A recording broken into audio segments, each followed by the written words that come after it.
The following program is rated TV MAL. It contains strong language and is intended only for mature audiences.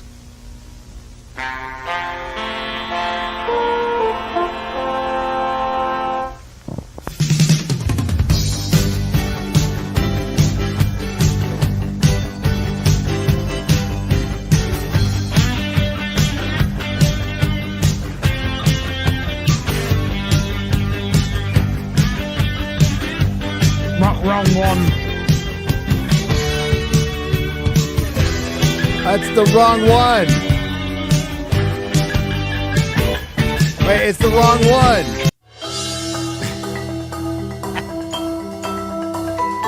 All right, we're gonna start over. You didn't see that. I'm so sorry, Mauler. That is awful of him. The following program is rated TV MAL. It contains strong language and is intended only for mature audiences.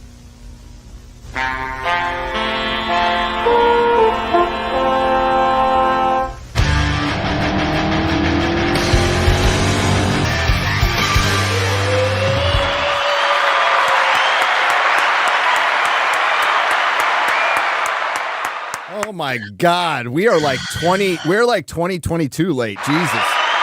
I'm fired. For my last show, I'm fired. I humbly apologize to our lovely and beautiful. You look really good today. And yes, I'm kissing your ass a little bit. Sorry, audience. We love you. Thanks for waiting. I would like to formally apologize to Mauler for playing the wrong intro. It's all good. Hey, that other intro is awesome. Yeah, I can on top. And I would assume whatever's on top is the one that I should be clicking. I traveled halfway around the world today to get back to the UK, and I still beat you to the start of the show. Dude, Papua New Guinea, all the way from. Is it Papa or Papau? I thought you were in North Korea. Papia? Was he in North Korea? In Paprika. Paprika? Paprika, New Guinea. Spice? Paprika, New Guinea. Paprika bikini? Achoo! Oh, welcome to the real BBC. I can probably actually grab some comics at some point and bag and board some comic books. Big show today. I was getting the clips and stuff together. We're going to talk about Mark Zuckerberg bending the knee. I made a little tweet about this about an hour ago. I think the culture has shifted. I think that's a great thing. Now we're going to get whiplash from all the people changing their stance who were demonizing the country for the last 8 years. And we're always against this woke shit. We're not for authoritarianism, and we're for transparency. No. But Benny put out a kind of a cryptic tweet last night saying, hey, there's going to be some big news. It's going to break the internet. And he was right. Mark Zuckerberg came out and said and admitted that the fact checkers at Facebook were politically biased. In other news, Movie Bob is fat. So, crazy. Yeah. So we're going to discuss that. We got the whole speech, everything. Also, we're going to take a look at 2025. Did Hollywood survive until 2025? Will this be the year of the big comeback? We're going to go over some of the movies. We're also going to talk about the Batman stuff. Some weird stuff going on with the Batman stuff. So, hi, Az. Welcome back from Paprika Bikini. Paprika Bikini was a great place. Thank you. Yeah, I've been flying all fucking day. When I got back to the UK, you walk back in and it has this big sign. It goes British border. So I thought, okay, I'm going to take a photograph of this and then tweet it out going, hey, everybody, I'm back in the UC. And I take this photo and this fucking security guard in the airport just jumps up on me and goes, you need to delete that. Really? I'm like, sorry? He says, you need to delete that picture right now. I said, what? This picture, Border Patrol, the Border Patrol sign He said, yeah, that's the border of the United Kingdom. And I went, I know. They took the photo. And he went, you've got to delete it now. So I fucking deleted it and laughed. And he went, it's not a laughing matter. And I went, it is. It is a laughing matter because you're a joke. And he just didn't say shit after that. He just fucking shut his mouth. What is he worried you're a spy or something? I know. British citizen coming back to the UK, taking a photograph of a sign that just says British border. Well, you're stealthy of you as well. You're under more scrutiny than, I don't know, drape gangs or Somalis. So, yeah. No, I had more chance of being fucking arrested than a grape gang in the United fucking Kingdom. Did you take another photo as soon as he turned his back? No, he just kind of like walked alongside me without saying anything until I got to the exit. Should have gone back. Yeah, I should have just turned around and go. It's going to be a rough 5 years for you guys. I mean, Canada's in better shape than you right now. Oh my God. Right? And that's fucked. That's sad. I mean, they don't have a government. They don't have a government right now, or they won't for months. But that's believe me, that's better for everybody. Yeah, the guy that's taken over is more fucking liberal than Trudeau. But okay. I mean, you know, like I should talk. We've had a dead president for the last 4 years, so you know, whatever.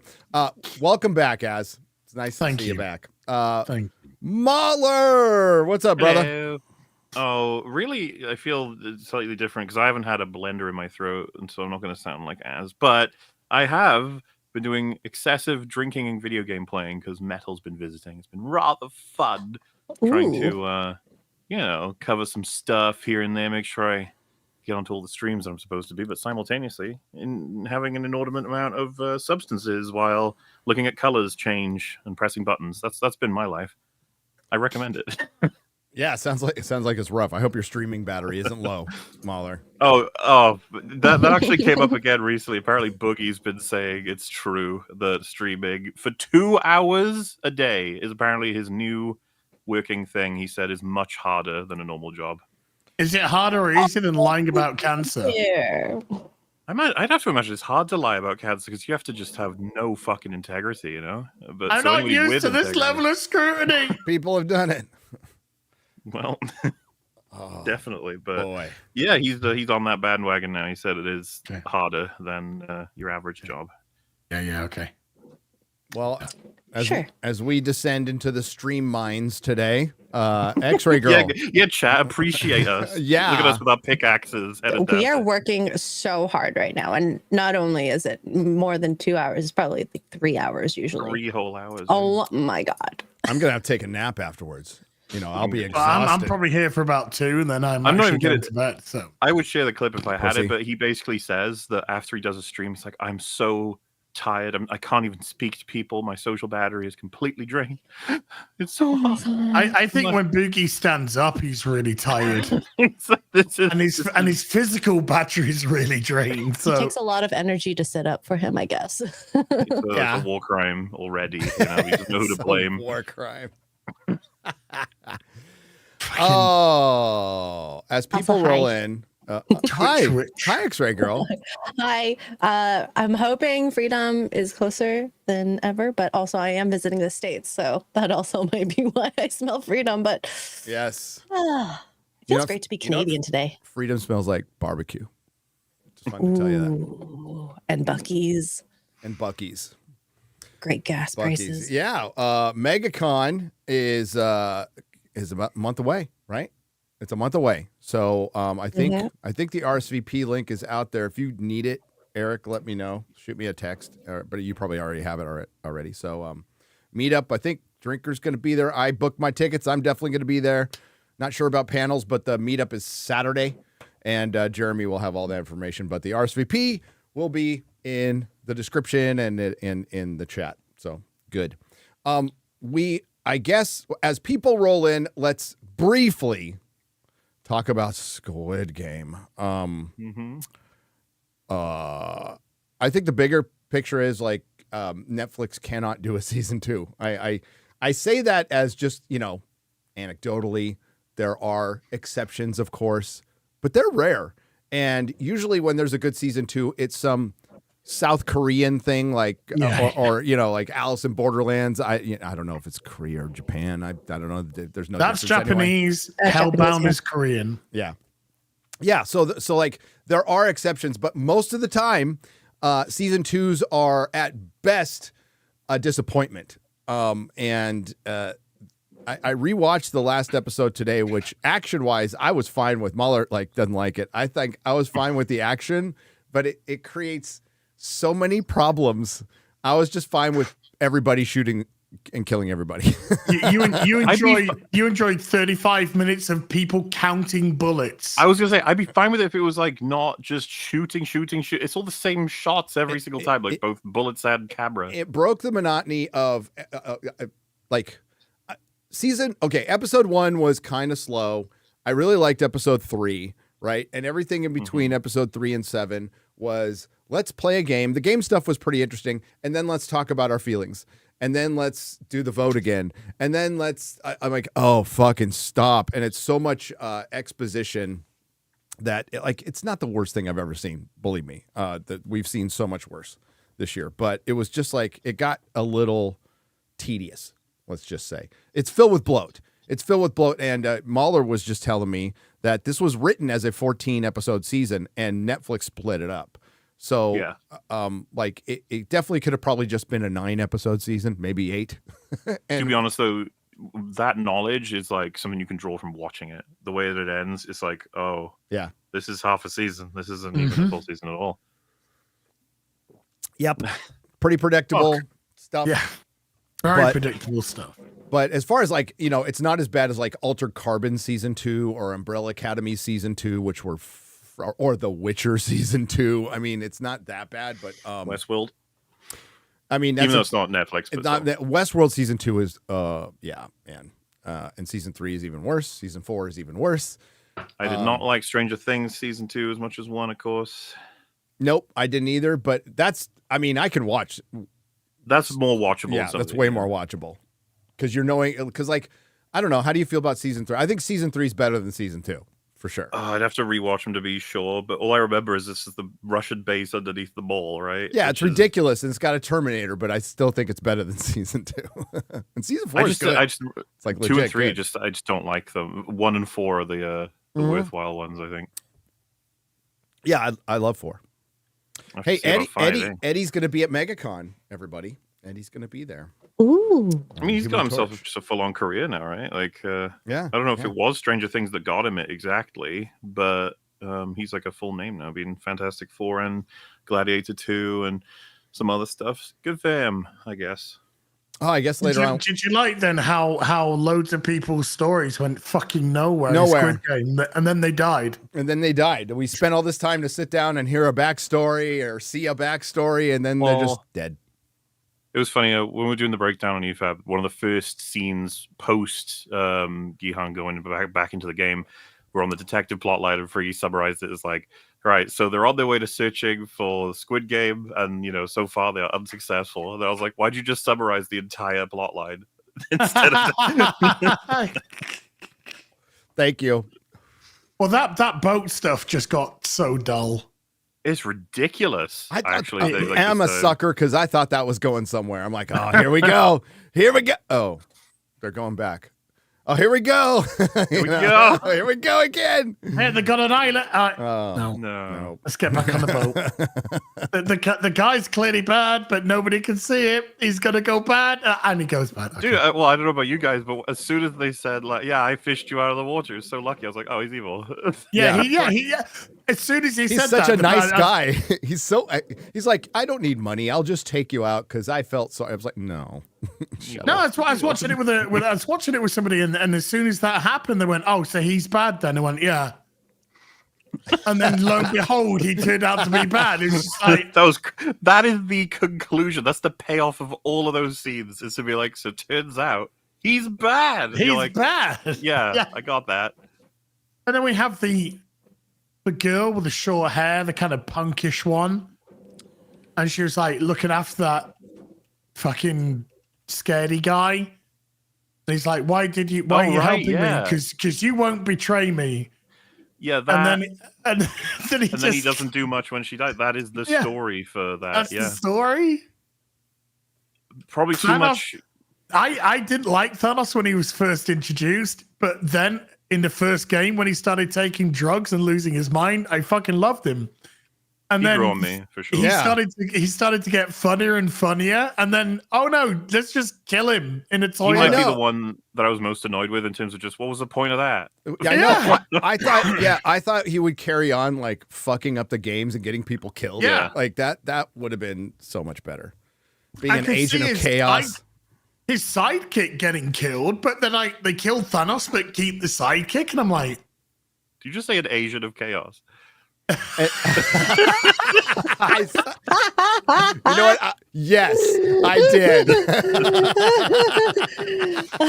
It's a different type of AOC. Oh man. with no booty. So it comes out in July. So we'll find Yeah. out. And it was definitely not a season 2 and 3 situation. It's season 2, part 1 for sure. So. Yeah, and that's the one compliment I'll give them in terms of comparing. Because a lot of people compared it to Spider-Verse. Like, well, at least this has a fucking release date, and it's a reasonable one. And it's filmed. Yeah, it's all good to go. Spider-Verse isn't. I don't even believe it's in production right now, or it's in early production. Some fuckery's going on with that one, and they're gonna regret whatever is happening. Oh, I predict. It doesn't come out for 4 years. Oof. And So I take it we all. By the way, can I just bring it? I got to bring it back to Squid Game. It really frustrated me. I take it that in the last episode, literally there were just signposts telling us what was going to happen. It was just so obvious with what was going to happen with Frontman and all of that It stuff. took so long to do it, though. Yeah. Because they were counting bullets every 2 minutes. We're definitely running out. We are running out. We're almost out. How many We're bullets running you out. got left? I got 2. We need more ammo. Here. Well, if you go into their pockets, they've actually got more ammo. Okay. So now we've got How more did you ammo. not find that? How First many time bullets around. have you got now? Oh, no. Yeah, because they searched them all to put all of the ammo before they even left. yeah, It's not right. It's wrong. On the plus side, my oh, that's good. Look at that. Oh, that's nice. my fucking kit transformer came. That's Knight Rider. Oh, I will say, That's by the awesome. way, I really liked the nature of the games fundamentally in the six-legged race and mingle. Yeah, In terms of what they can cause as payoffs. I thought Yes, they were really good the choices. games are good. The 2 games are Yeah. good. I like the dream sequence with the triangles. That was funny. Yeah. That was well done. Master Squid Game's performance is phenomenal. He's such a good actor. yeah, he's good. You wouldn't have known it if you'd only seen the Acolyte, but there we are. So it's kind of frustrating because I like I said, I really started to get into Thanos. I thought he started getting so funny. And then bang, see ya, stick a fork in him, he's done, literally. Ooh. The characters which have been kept alive are boring. The trans character is just such a, well, you said Mary Sue, I think, off camera, but they are. They're just this is a can't do no wrong character. Every fucking person in the game is ex-military. Every fucking one of them. Is there mandatory service for that region? I forget. might I remember be. he was mentioning something about it. There might be. But we got a correction. In Korea, yeah. It's a Gary Stew. Is it Gary Sue or Gary? I can't remember. It's not a Mary Sue. My bad. So, I think, if I remember, because I haven't read about it for ages, I think Gary Stew actually does refer to a different archetype rather than the male version. It's what are often male Mary Sue, but you can still call a guy character a Mary Sue. Mary Sue, yes. And then at the end, Frontman is just like, well, Frontman's clearly not going to kill him, so he's got to kill his friend. And so he kills his friend. It's like... Which was, that was incredibly obviously going to happen. The main character's not going to die. No one thinks that. So it's just like, okay, well, that's sad, I guess. That little location, by the way, I like drew a little diagram on EFAB for it, but the idea that all it took to flank was to literally go left, right, that was sad to me. Like nobody on either side thought to do that until frontman arrived. I was like, okay, fine, sure, whatever. This is what I mean. I can't get invested in action like that. It pains me. The direct comparison, and I love to do it because why not? Would be Lord of the Rings when you got Helm's Deep, but I'm going to go with Amon Hen instead. Remember the crane shot, fellas, when we go from Aragorn, Gimli, and Legolas fighting all the way over to Boromir. It's one of the best little moments for logistics ever. It makes you fully understand the battlefield and why you have a mental map. The mental map is very important, and the first season was very good at that of Squid Game. Very, very good. Pinned down in corridors is not fun to see. No, especially and makes no sense. There's a shot where there are 17 Squid Game employees shooting at them, and I was like, "Come on, man!" There's literally 2 of them, and then they made it even more ridiculous by making Gion go out there to get the ammo from the fucking pockets. Man, I'm like, what am I watching? So remember the cultural phenomenon. The first one was 3 years ago. And huge. This one will be, it's already a fart in a win. Like, I feel like we've got that twice over. Arcane was way more of a oh deal God, yeah. That's back to back. And Arcane season 2 has completely disappeared. Completely disappeared. I'm not saying that I detest Squid Game season 2 or anything like that. No. It had some excellent performances, had some good episodes. Yeah, it was just such a disappointment and obvious. Yeah, it didn't embarrass itself, right? But a lot of people said this, but it didn't really. It's not, and that might change in part 2, but it hasn't really justified needing a season 2. No, I wouldn't say so.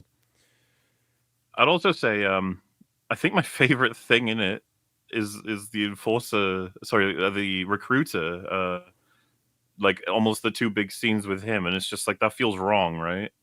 That like your favorite thing in the whole season would be the recruiter. That's like, he was good. Like introing it. Yeah. Episode 1. The actor is so fucking excellent that I almost think that they should have rewritten it so he could be in more of it. That's what I would do. Mate, I don't know. I think he kind of went to superstardom with Train to Busan, so maybe they only got him for one as well. Yeah. Let's be thankful they already filmed part 2, or they would bring Thanos back to life. And the recruiter. He'll be in a coffin just going, I made it. And he's got like a really shitty bandage on his jaw. Yeah. And I take it the woman shooting the dad at the end, she's only wounded him. Yeah. And she's going to use the organ thing to get him out. Yes. Yep. You already know how it's gonna go. Yeah. That's how it's gonna go. I think, by the way, that actor being in Train to Busan, I remember reading like he was more famous for romantic or comedy type roles. Like he's the boyfriend, the husband, the heartthrob sort of thing. So him being in that probably did boost him in the same vein as, like in Die Hard kind of. Bruce Willis, yes. Yeah. Juxtaposition. Bruce Willis going from the romantic comedy, kind of wacky, silly guy to action hero. Sometimes that works. Have you seen Train to Busan, Gary? I have not seen Train to Busan, but I want to see it. Dude, you'd love it. You need to watch it. Oh, it's good. It's good. I'll watch it tonight. Yeah. A movie I've watched, you have it. Wow. As you were talking about earlier, because we're going to move on from Squid Game, because nobody cares. But I finally watched Severance, like Az did. Watched. So I'm right where you are in Severance. Right. I think. Okay, so you also watched Silo. I thought Silo was fine. I thought it was a little boring. A little boring. So boring that I haven't even bothered with season 2. But I haven't yet. Severance is surreal and weird enough to be engaging. Yeah.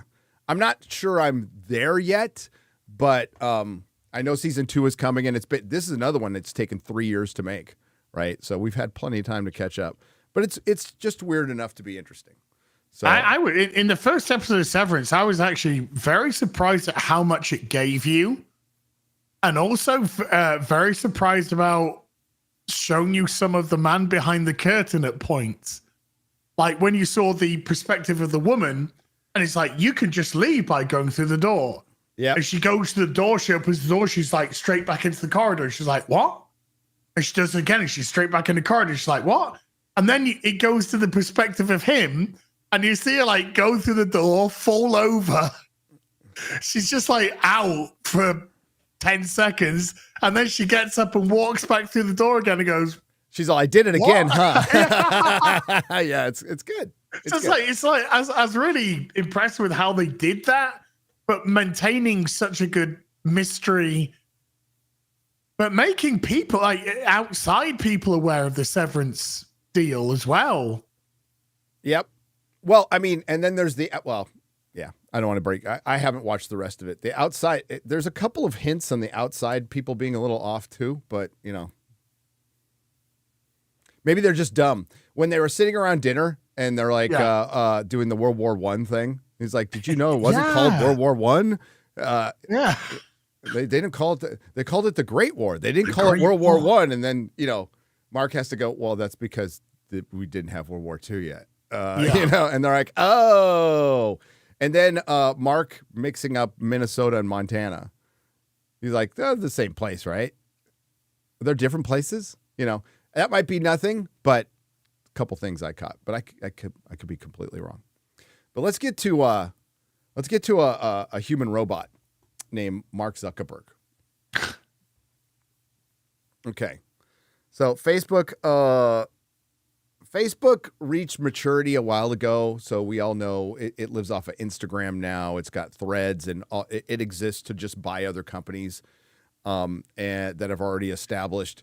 I'll repost on Facebook like my videos and stuff, but I haven't posted basically it saying anything. I can't even remember. And I did it today for the first time. I'm saying, I hear Facebook isn't going to be retarded anymore. Let's see. I wanted to test.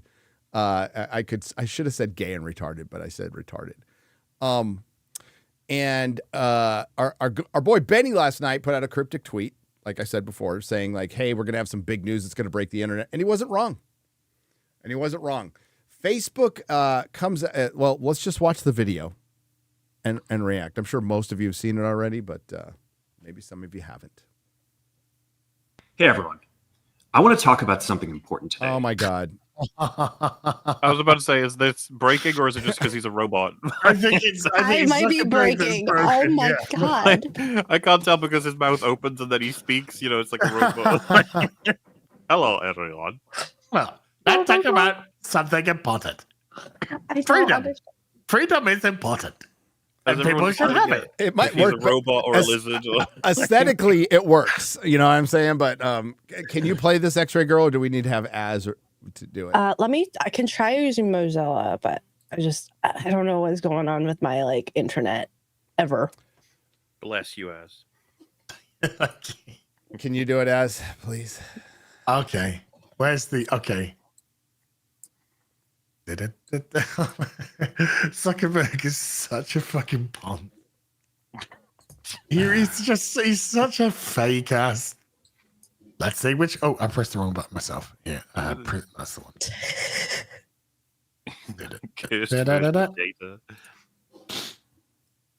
Hello, my name is Mark Zuckerberg. Hey, everyone. I want to talk about something important today because it's time to get back to our roots around free expression on Facebook and Instagram. I started building social media to give people a speech at Georgetown 5 years ago about the importance of free expression. There he goes. He caught up to himself. I thought that was just me. Okay, started. So we've worked out that he's actually a robot and not a lizard. His audio and his video is distinct. I mean, everybody in the chat's like, it checks out. Yeah. Nobody's bothered. Everyone's just like, yeah.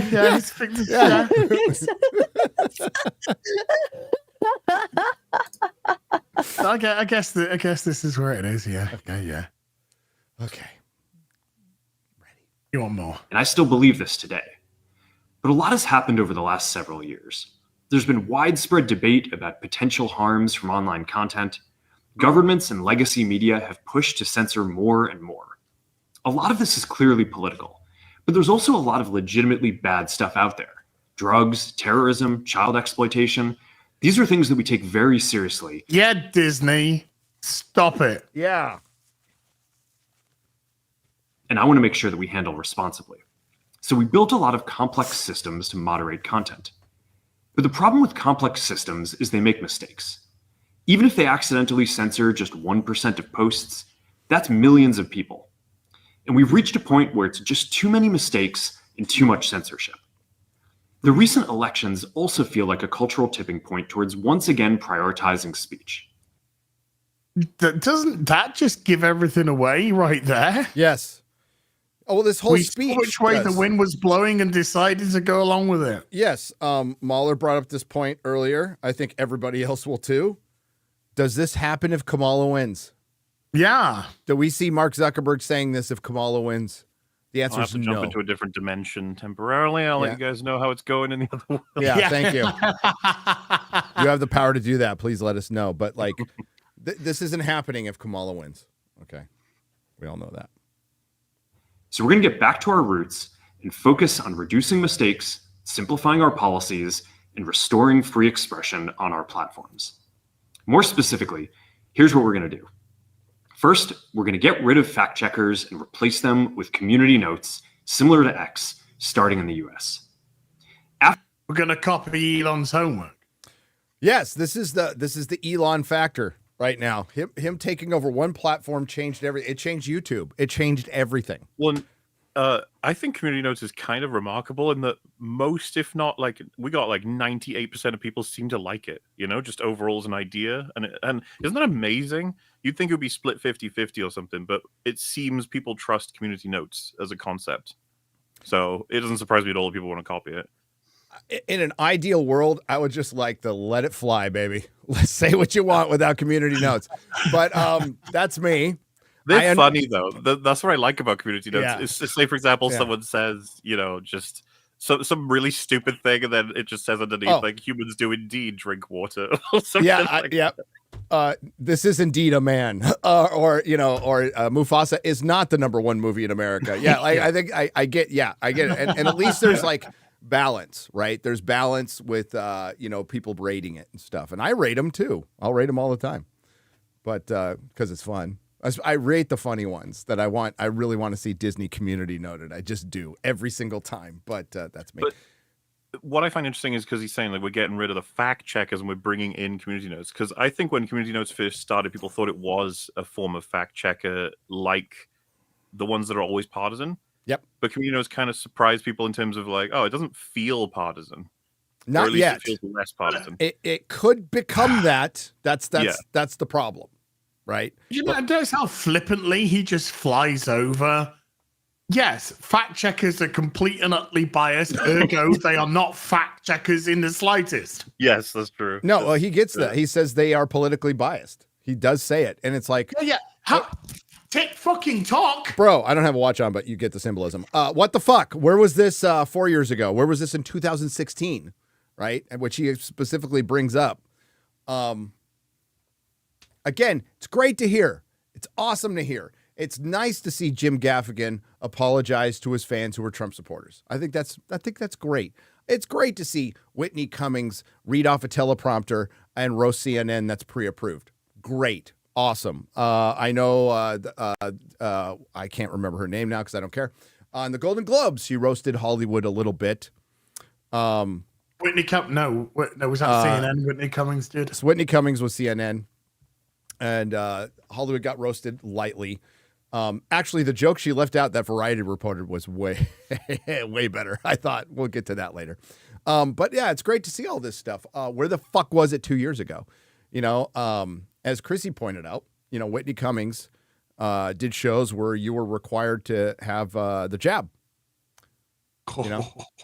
She did shows in venues that required you to have the jab. So where was her stance then? I think that's a good point to bring up. We can discuss it, but that's a good point to bring up. I saw Whitney Cummings at the Mothership, and I thought her set was funny, but like nowhere near as edgy or anything. She always backed up. When she got to the line, she always backed up. And she's very Hollywood.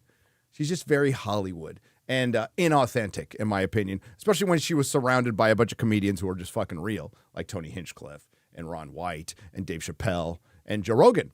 But that was the vibe I got from her. Like, yeah, she just seems LA to me. But let's go to this. It's great to see all this stuff. The question you're asking and the question I should ask is, where was this before?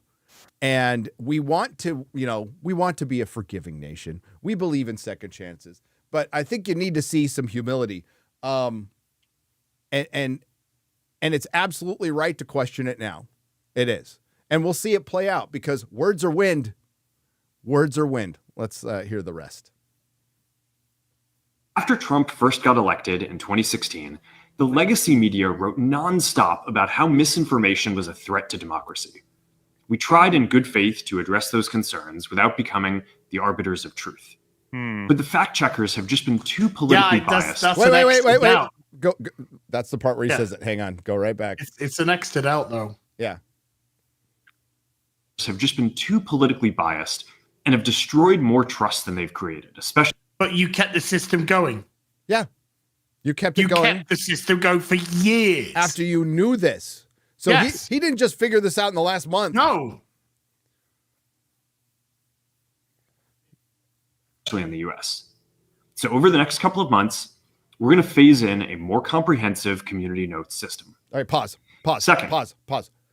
So he could have fixed this in a couple of months at any point in time. Also, his community notes could be entirely the same as the fact checkers they've had before. Well, yes, because of the what Facebook and Instagram has fostered on their platform. So he's probably going to get some major clapback on this from a lot of Instagram influencers and stuff and people on Facebook because Facebook groups were a thing. And a lot of groups were completely disappeared. I think Bounding, when John F. Trent was there, I think Bounding lost theirs for a little while. Bunch of people lost theirs for a long time. But other groups with some vile shit in it were allowed to stay. My opinion is all groups should be allowed to stay. Fuck it, like that's free speech. But are you going to reinstate these people? Like how does this get fixed now? How does this get fixed now? And the double-edged sword of this bullshit is now that, maybe they're starting to realize that double-edged sword of censorship will affect the other side. The other side didn't care because they're hysterical fucking idiots most of the time, but they didn't care. But now it's going to affect them. Oh, we better change this shit. And I don't know how you unmake the soup on this one. This will be interesting. A more comprehensive community notes system. Second, we're going to simplify our content policies and get rid of a bunch of restrictions on topics like immigration and gender that are... What? You're allowed to say there are two sexes and two genders. Just a recommendation. Put all this to the test. I mean, it's taken a couple months, but once I heard, like we all did it, once we heard Elon was taking over and things were changing, we all just started posting shit to test it. Because there was a time... Is he given a date for this, or has he said it's already going on? Couple of months, he said. So I'm guessing it's not now. Now is not the time. But whatever. Like, because there was a time on Facebook you couldn't say retarded. That's just weird, dude, to be like, this is a serious problem that needs to change. On Give us Twitter. a few months, Like, it would be like, well, shouldn't you just stop it now? Shouldn't have this been done before the election? Before the last election? I'm so glad that he's going to allow people to post biological and scientific fact again. I know. Thank God. Just out of touch with mainstream discourse. What started as a movement to be more inclusive has increasingly been used to shut down opinions and shut out people with different ideas. And you went along with it for years. Yep. It's insane. And it's gone too far, insane. He says. It went too far fucking 8 years ago, bro. Yeah. Okay, so during World War II, I collaborated with the Nazis, but now that we lost the war, I kind of feel that maybe I should change my position. I mean, that literally happened though, as with many people. It did. It's happening right there. I guess in a weird way, it's like, well, this is better than him carrying on, but it's still not great, is it? Like, Yeah. Okay. If he carried on, it would crater his company. So I'm like, Well, when are they going to start saying we were just doing our job? Yeah. When's that line going to come out? And it's gone too far. So I want to make sure that people like can to be share their specific. beliefs and what you think, what things should not have been censored. I'd like to know what he thinks, specifically. Yes. See what, see Very if he can much actually, so. like, has he got any teeth? Can he actually bite down any of these particular policies or opinions or whatever? Dude, Zuckerberg, go on Joe Rogan because Joe Rogan would ask him that question. Go on Joe Rogan, dude. Do it. Would he have the balls to? I think he's putting himself in a position where he has to now. Remember when Jack if Dorsey... it would be good for him if he performed well, so to speak. Yeah. Right. Mhm. But the thing is, performing well would be being honest. Like going out there and going, you know what? There's two genders, all right? Do you know, grape gangs aren't that good a thing. Why is that a controversy? Whoa. That's right-wing propaganda. Oh, okay. You're getting on the right-wing bandwagon if you want to protect little girls in the UK. I tell you, and I want to twat, eh? I guess I'm on the fucking bandwagon then. I'm fucking riding it. beliefs and experiences on our platforms. Third, we're changing how we enforce our policies to reduce the mistakes that account for the vast majority of censorship on our platforms. This is all just because engagement is massively down. Mm-hmm. This is the only reason why this is here. Well, it feels like hedging your Engagement on- bets, doesn't it? Yeah, engagement's incredibly down. Engagement on X is absolutely through the roof because people are at least feeling that they have more freedom in what they can express. This is just a corporate move to adjust to try and get people to return to the platform. It's got nothing to do with his belief or an apologetic nature of we fucked up. No, this is all about loss of engagement and the desire to get those people back. So I guess we'll tell the truth now. I guess we won't let the partisan crew dictate what's being said. I guess we won't ban and punish people that express an opinion that's contrary to the one that we've established, the narrative that we've created. How does he weed out the CIA assets and other three-letter agency assets that are in his building as we speak? As we speak right fucking now, they're there. Pushing narratives, pushing to suppress. I mean, this isn't conjecture. This isn't a conspiracy theory. This happens. This is still happening. They were pushing these companies to suppress your free speech, kind of against the law in this country. We have a First Amendment, and our own government was doing that and still doing that. And we've talked about it. There's assets at Disney. There's assets at Warner Brothers. There's assets at Amazon. There's assets at fucking every company that provides entertainment, be it and information. There are assets. They are there. I don't know if they directly work. There's plausible deniability, but this is a thing that's absolutely fucking real. And yes, a few years ago, you would have, man, you sound like fucking a crazy person, Alex Jones. Well, Alex Jones has been right about a lot of shit lately. So what do you do about that? Exactly. Because you let the wolf in the door. We used to have filters that scanned for any policy violation. Now we're going to focus those filters on tackling illegal and high severity violations. And for lower severity violations, we're going to rely on someone reporting an issue before we take action. So wait, what's the implication there, right? That prior to that, they were taking action on things that weren't reported? Yes, the implication is it was AI taking action. Yes. Ugh. Dude, I had one. Every once in a while, you'll upload a video and it'll say yellow, and then you have to get it reviewed. Yep. I had, I think it was one of the Penguin evapes we did. So 5 hours, right? I hit review, and I was in a call with someone, literally just sent like a meme, laughed at it, looked back at my screen, and it had already been approved. I was like, what? Did the human watch through the like what? How does whatever? Because obviously it's just all bots. Everything is bots. It's all bots.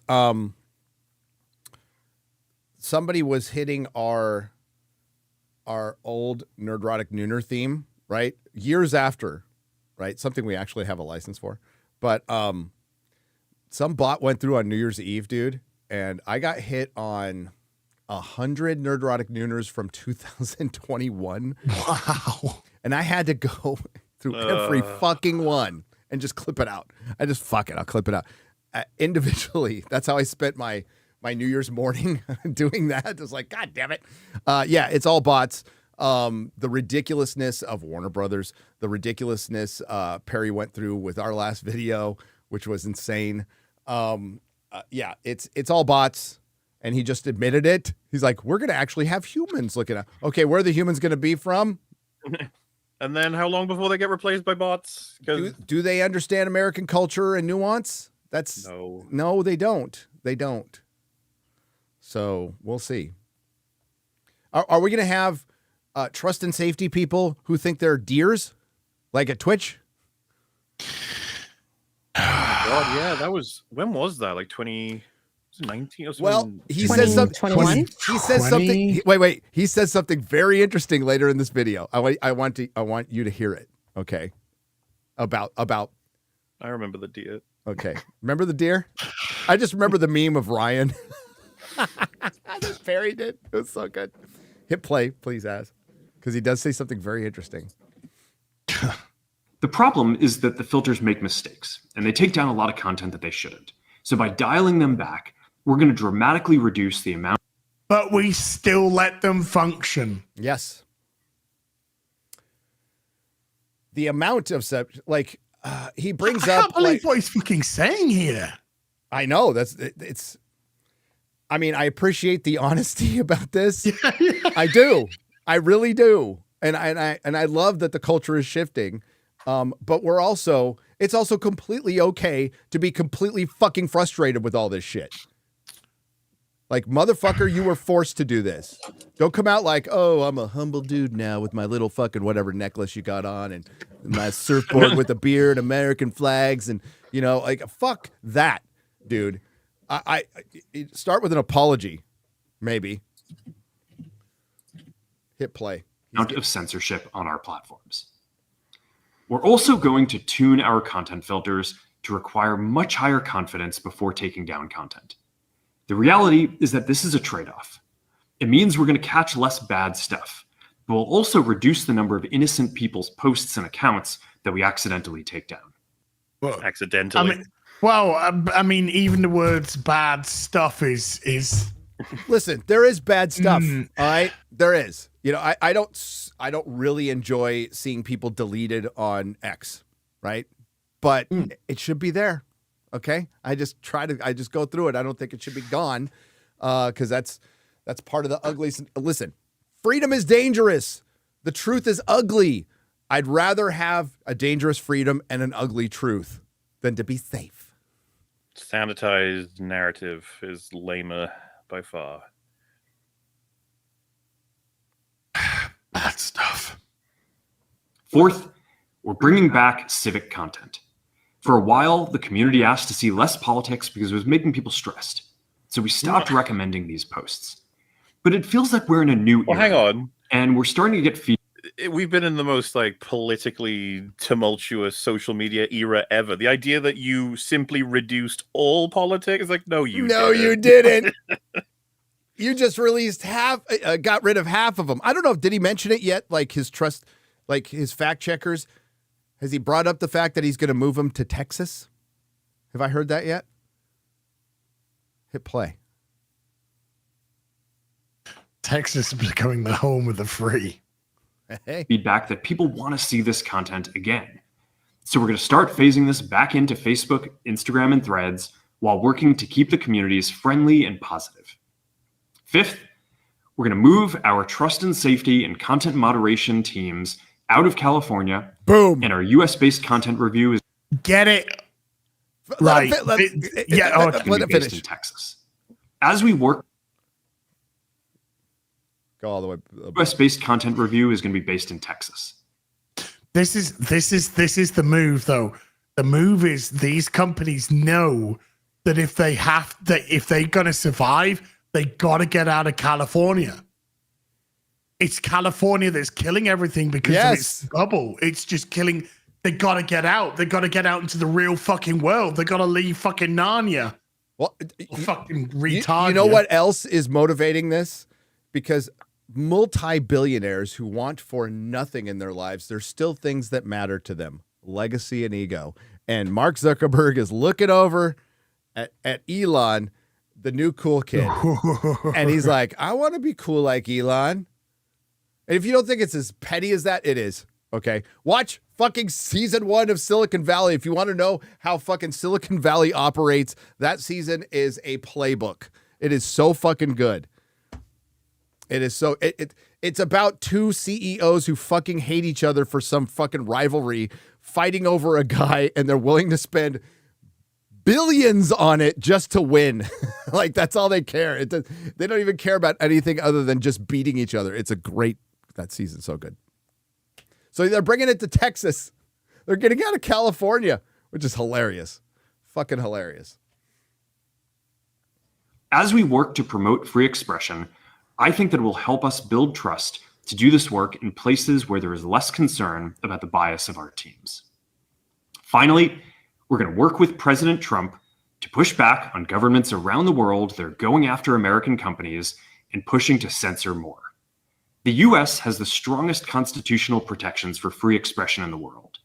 Europe has an ever-increasing number of laws institutionalizing censorship and making it difficult to build anything innovative there. Latin American countries can't even build a good meme. Courts that can order companies to quiet. Mauler, is it true that Keir Starmer said there's no proof about Jimmy Savile? Jesus Christ, is that so many? I haven't seen that. Something like that. That's what I saw going around yesterday. That cannot be true. That can't be true. He could not be that retarded. I'll look after this, but yeah, he said so. Apparently, he said something along the lines of there wasn't any conclusive proof about Jimmy Savile or something. Something like weird, he said something weird like that. Obviously, he died before they would have convicted him with definitive court proceedings and stuff. But the proof was overwhelming. Nobody. If you watch that documentary on Netflix, it's the first few days the commentators are like, "No, he wouldn't have done that. That's crazy allegation." And then as soon as the 100th, 200th, 500th accusation came out, they were like, "Yeah, okay." I mean, did nobody sorry, but did nobody take one look at Jimmy Savile and go, "There's something off about this dude"? Just look at him. He looks like what he was. Absolutely. If you look a pedo up in the fucking dictionary, it would look like Jimmy Savile. Nobody thought that was weird? Ever? He was weird for sure. How many kids? And the jokes. What's the number? It was 400? Something like that? I think 500 total logged accusations. And of course, the number would be way bigger than that in reality. Yes. He might be one of, if not history's greatest monstrous creature. It's one of the most disgusting stories. It's kind of a thing where you're better off not knowing about humanity, Yeah, that's a rough documentary that I've watched. They had to move his grave. Yeah, they did. Yeah. Let's just say the guy is lucky that he died before this came out. Oh, yeah. Oh, yeah. Quietly take things down. China has censored our apps from even working in the country. The only way that we can push back on this global trend is with the support of the US government. And that's why it's been so difficult over the past 4 years when even the US government has pushed for censorship. By going after us and other American companies, it has emboldened other governments to go even further. But now we have the opportunity to restore free expression, and I am excited to take it. It'll take time to get this right. Wait, and these are complex systems. Pause. I'm super excited to stop censoring people. Let's go. It'll take time to get this right, but earlier I just said it's going to take about 2 months. Took about 2 months to do all these changes to our fucked up systems, which have been fucked for years. A couple of months. Systems, they're never going to be perfect. There's also a lot of illegal stuff that we still need to work very hard to remove. But the bottom line is that after years of having our content moderation work focus primarily on removing content, it is time to focus on reducing mistakes, simplifying our systems, and getting back to our roots about giving people voice. I'm looking forward to this next chapter. Stay good out there, and more to come soon. Stay good. Be kind to yourself and each other. We need to give him a Turing test just to make sure. I'm trying to find. Oh, there it is. Hang on. Go fuck yourself. Feels like I just watched Measure of a Man. Oh God. So much to unpack there, as the kids say. We're going to see a lot of this. Look, this year will be the year of, yes, Mark Zuckerberg bent the knee. That was him going to King's Landing and bending the knee. That's what he did. And you're going to see a lot of that because these people, for one, they're scared of scrutiny and they're trying to push off the scrutiny that they're going to get. Because they were going to get investigated. I fucking promise you that. They were going to get, and they still might, and they still should. By the way, I don't care if he's changing anything. If you're going to investigate, if we're going to spend a lot of time, remember the January 6th commission and all the bullshit, like real rights were trampled on by this major corporation that was in league with the government. There needs to be an investigation of our government. So that's what this is called, trying to get ahead of something, but you're still so far fucking behind, dude. You wouldn't have had this problem if you'd have fixed this 8 years ago, 5 years ago, 2 years ago. But Facebook suppressed the Hunter Biden laptop thing. They admitted it. These are, they're crimes against humanity. They're crimes against truth. We're still in a post-truth era. We're trying to fight our way out of it. So, sure. Do we want to praise Mark Zuckerberg? I don't know. I remember one time, I closed the shop a little early, to pick up my kid from school. I was really proud of myself. I came home. Finally, I said, "Hey, babe, I picked up the kid from school today." She's like, "What the fuck? You want a trophy? You're a dad. It's your fucking job." And she was right. She's right. This was your fucking job, Mark. This was your whole job. You want to give people a voice, and they don't want to give people a voice. They want to sell advertising. And now that we have more companies backing away from DEI, the companies are going to shift with the culture. Because the companies, hate to break this to you, LGBTQ plus IA, whatever the fuck community, all the other communities out there, they never gave a fuck about you. They never gave a fuck. They saw you as dollar signs and they used you. Like we've been saying the whole fucking time. And the only problem is they vilified a whole half of the fucking country and used you to do it. I mean, that's the thing. Part of this is you could have the realization of its insincerity of the whole thing. You'd be like, well, yeah, because they never believed in anything anyway. It was only about power or money a lot of the time.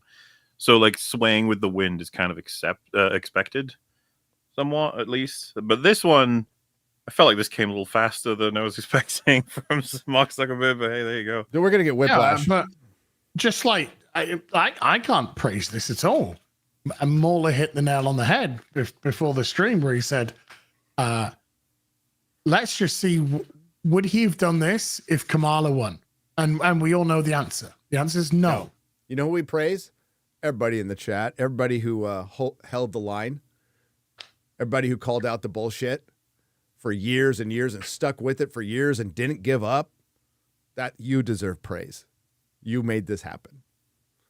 It needed to happen. Absolutely. You know how fucked look at sorry guys, look at the UK right now. That's our future. That was we just avoided that. I mean, how much, beyond the state of like media quality, how much have we pined for other eras in terms of like social cohesion and stuff? And it's just like, hopefully we're heading to a nicer one. And we can look back on this one and be like, fucking hell, that was insane. And we're hearing the term common sense being talked about a lot. We've talked about it a lot on all of our channels for a long time. We just want like a return to balance, not a redress of it, a return to it, because it hasn't existed in all forms of media and information. And the ones that don't do it should fail. Absolutely should fail. I mean, the fucking LA Times wants to be balanced. Like, what? I'll press X to doubt, but the fact that the owner came out and said it, and then a bunch of editors left because this is not a time for balance. One of them actually said, it's not a time for balance. Yes. Get the fuck out of here. Oh, geez. Crazy fucking news, though. As they say on Twitter, that's wild. What do you think about what Mark Zuckerberg said? What are your thoughts on what Mark Zuckerberg said? Those are all the tweets Engagement today. farm. Yes. Engagement. What's your favorite film? I'll say that's another thing I hate about this year. Yeah. I saw Quarter Black's tweet. It's like, It's so good. Engagement Farm. What's your favorite movie? What's your favorite? I like it when he Have said you seen the account Synesthetic does loads of them? It'll be like, who do you think's an actor that deserve more for their performance or some shit? I'll go first. And it has just a most generic, obvious choice ever. No. Or how about like, as much as I like the last John Wick, that one scene, they're like, this is pure cinema. This is the cinema. And everybody throws up like the shittiest fucking things. And it's like, what the fuck? I saw Robert My Burnett was like, no. Yeah, he's like, no. I like the scene. I would call it cinema. Okay. Lawrence of Arabia, cinema. But yeah, that's what a lot of it is.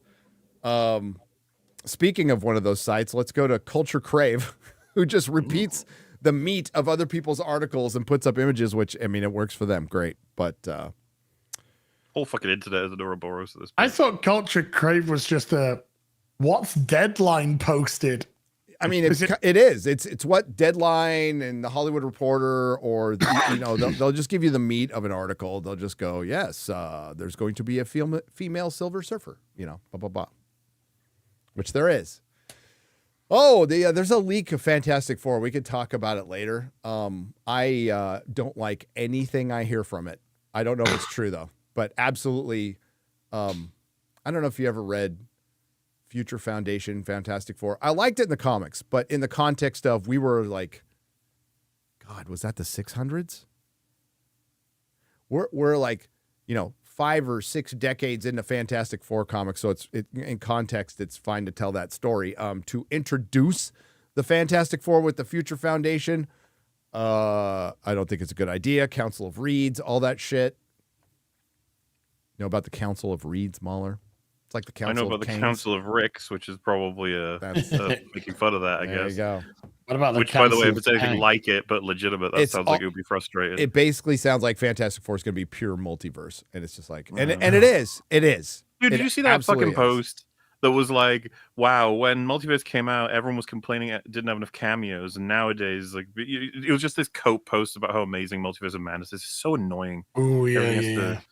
Go through this, and people keep saying it's like, yeah, Sam Raimi made the most unique MCU. It's like Sam Raimi couldn't save that film. No, he wouldn't have been able to. He wouldn't even have had that much creative control. No, Sam Raimi's a nice guy. He's a nice guy. He's a team player, and he got fucked over by Marvel. He did. I love Sam Raimi. Fucking love him to death. Yeah. But yeah, if you want to call it a multiverse of madness, and you showed like 3.5. It's like, yeah. And they killed them all. They had like one sentence, and then they killed them all. And they killed them. It's like, okay. They literally went to one of them just to have exposition. That was the purpose of it. But like, it was the same with TLJ for a while. But like, people are always like, you know what? This movie's actually amazing. And everyone at the time was just wrong. That was like the arbiter of all this, right? The harbinger. Sorry, not the arbiter. Yes. Harbinger. Got my words wrong because I've been kicked out of 3 high schools. But that was the, like, this is cinema. And they showed that like dance scene in the throne room before they kill Snoke. And it's like, That was shit. I'll never forget. I watched They'll that. show like Luke dying by fart several times. Be like, this was actually the best ending for Luke's character. Actually, Dying by fart. Has somebody done that? Needs to happen. If that hasn't happened, I'm pretty sure So, someone would have made a meme about fading away with a big fart noise. That was so good. Yeah, that's definitely happening. Oh, so 2025. Hollywood's okay. So the sayings in Hollywood, I mean, aside from things can always get worse, and male and pale is stale, was survive until 25. So here's the movie slate for 2025. And, should we do these one at a time? we should.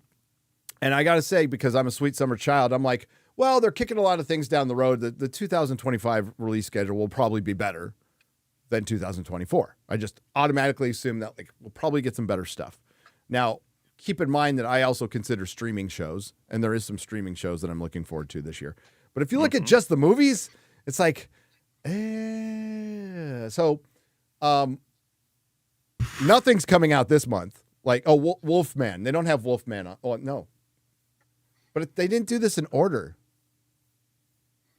Those fools. Was there one that was in order? Yeah, there's one in order. There's one that's in order.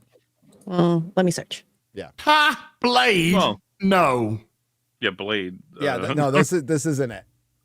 That's an old one. X-ray. Here, I'll do it. Talk amongst yourselves. Well, Right.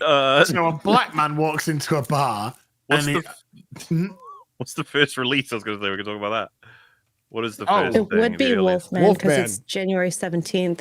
So that is there any reason to be excited for that? Sounds like there no. isn't. All right. I have you seen the trailer for it? I don't think I have. No.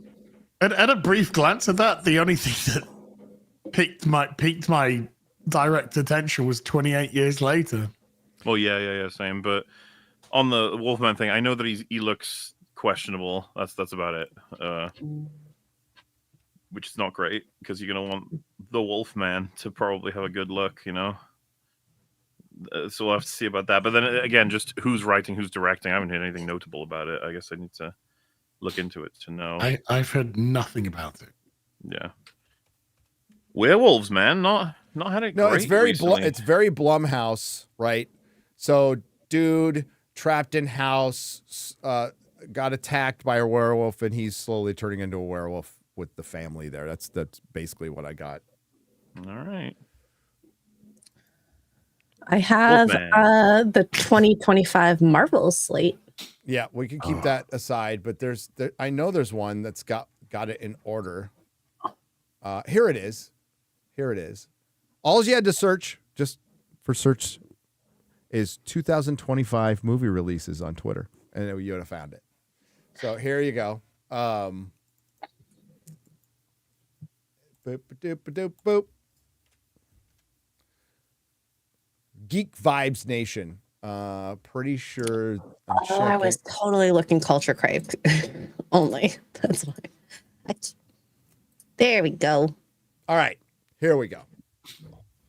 So the only thing coming out we talked about. So Wolfman is very Blumhouse. It's a small, cheaper movie, and we've all seen what the Wolfman looks like, right? No. You should show as his reaction is. Let's see if I can find that.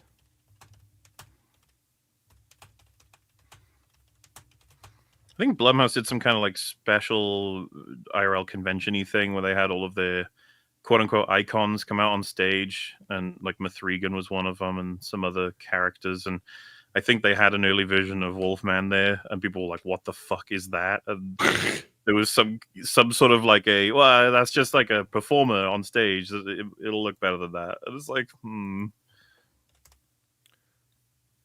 a tad worrying, you might say. Yeah, What? it looks like a tweaker. What? Why isn't it? No. It looks like fucking Mr. Miyagi. Are you gonna share that, X-Ray Girl? For some reason, it's not loading. But I All right, just you share it, as. Okay. Oh my god. I'm just gonna make it bigger. That's what she said. Is what she What? said. Make it bigger. It's Yeah, not that's the dude a from wolf. Mr. Miyagi after a rough night. Oh my Not- god. Not what was expected. I assume this is relatively low budget if it's A24, so it's like low risk in terms of if it's just a complete failure. But I've seen some low budget shit with some great creature make. Oh yeah, no, that's not a commentary on the Yeah. special effects. I just mean that they don't have to worry too much if this fails. No, and it's like really the only notable movie coming out this month. To be honest with you, it's a pretty sad month. But Column with fear. yeah.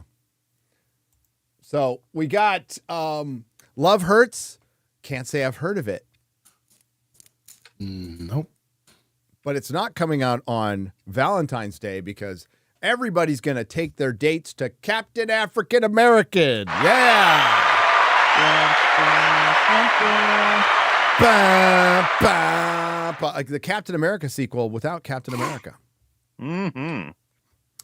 Fighting Hulk villains. Makes sense. That they had to, this one feels like a huge like hangover, doesn't it, of a different era? yes, Finally coming out. that had to be massively reshot, almost entirely reshot. And that's going to be and that's the problem you have, right? You want to turn things around. It takes time, but then you already had a bunch of shit in the can that you have to release. I mean, Ironheart's coming out later this year. I can't believe they finally committed to releasing that. I feel sorry for them. So 2.5 years after being finished. currently runtime on Captain America, I do believe, is over 2.5 hours. Fuck off. Go fuck off. Don't know if that changes or not. I don't even know if I'm gonna see it. Yeah, you are. Oh, hell yes. Hell yes. Oh, we're gonna talk about it on the show, aren't we? Yeah. You have to see it. How could you miss it? I don't think it's as bad as Marvel's because, I mean, as dumb as the characters are, it's actually got like actors we like in it, or have liked The in Marvels past. was 90 minutes. No, it isn't. Wasn't it shorter than that? Even? How long? No, it was 2 hours, right? Was that the mandate? I thought No, I can't the remember. Marvels was one. Like I think it was 1 hour. Was it? Yeah, 1 hour, One. 1.5 hours. It only felt like 3 hours. Okay. I was Yeah, gonna say it was 1 hour 45 with credits. Okay, I can't remember. It's been so long. I've tried it. I block think out I of my put it mind. in the to be forgotten files in my head. So Yes. I'll tell you what happened, Marvel. Marvel. I'll tell you what happened, Mauler. why do you hate How me dare you, so? Az? I know. Some really bad actress sucked planets off. And she had a grill. Oh, remember the trailer? Oh my They god. tried to like put it. Remember Thanos? Remember Iron Man? Remember Captain America? They're not in this movie, but it comes from the same universe. She's gonna finish Thanos' work. But it's got Tom Hiddleston's wife. And she can't act for shit. No, dude, no. Oh boy. Next on the list is Snow White. That's gonna be a It's gonna be a fucking banger. time. Oh my god, that another very expensive movie that has been entirely reshot. The unfortunate aspect of this one is they've got Gal Gadot and Rachel Zegler mixed up with their characters, and it's starring one of the most insufferable actresses in Hollywood. She is the face of everything wrong with Hollywood, whether she likes it or not.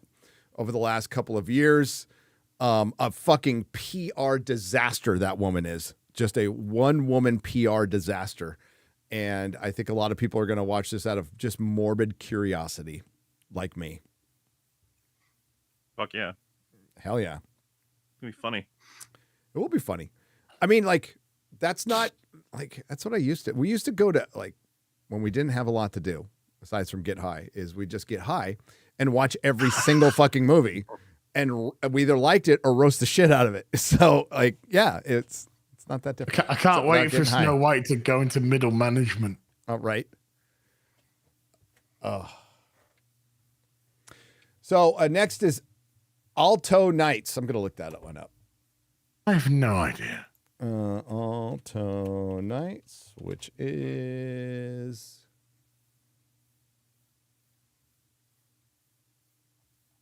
It is... It's got Robert De Niro, Deborah Messing, Cosmo Jarvis, and Vito Genovese and Frank Costello, a pair of Italian Americans who run two separate crime families in the mid 20th century, attempt to assassinate Costello in 1957. All right, gangster. Not against that. Robert De Niro is kind of annoying, and he's turned into a hobbit too. By the way, Minecraft. Minecraft, everybody. Jason Momoa looks like Farrah Fawcett. It's got Jack Black playing Jack Black. Whoa. For a change. Whoa. That is different. I have no idea. The movie could do great. It could do terrible. Not really sure. Unfortunately, it's probably going to do pretty good because it is Minecraft and it's a significant big old movie. Yeah. Yep. That's good for them. Mickey 17 with Robert Pattinson does look kind of interesting. It's got kind of a Moon vibe to it. It's about clones. Saw the trailer. Yeah. Didn't think it was terrible. So it kind of looked interesting. So there you go. But is it going to like save Hollywood? No. Until Dawn. Wait, is there a movie for that? Yeah. I only heard about it today. Okay. Best of luck, I suppose. It already was a movie, but that's fine. Yeah. So there you go. Until Dawn. And then we have the Thunderbolts on May 2nd, which features exactly 0 Thunderbolts from the comics. It's more Dark Avengers. It will have Sentry in it. It's kind of like Marvel's psychotic Superman. And good. Another one of those. Another bad Superman trope. Juliette Louis-Dreyfus, Madam Hydra, and Bucky with a bob. We saw the trailer. It doesn't look good. Internally, Marvel like Bucky. Yeah, Marvel's feeling a lot better about Thunderbolts than they are about internally. I wouldn't if I were them. Internally, Marvel thinks Captain America is not very good. They are proud of the Thunderbolts, though. So we'll see. They were proud of Agatha.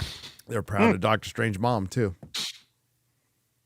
Very proud of that one. So we will see. So that's so Marvel, after putting out nothing from the MCU theatrically last year, they did the Fox stuff. This is a return to the MCU. And these are a couple of holdovers that should have both come out last year. At least one of them should have come out last year. I can't say both. And we'll see. So that's 2 within a couple of months. And what is this? Final Destination. I can't read what it is. Bloodline. Oh, I was going to say, is it Final Destination, the finalist destinationer?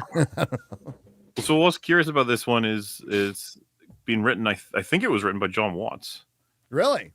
So that's I'll see how that goes, I guess. It's also just Final Destination movies are usually funny, even if they're terrible. It's always like a fucking Rube Goldberg machine that kills a person, which is always amusing of like how they could do it. So hopefully we get some fun out of it. Yeah. Like, dude, every time somebody drives by a log truck, they're traumatized from that movie. Okay. Oh, I avoid. Yeah.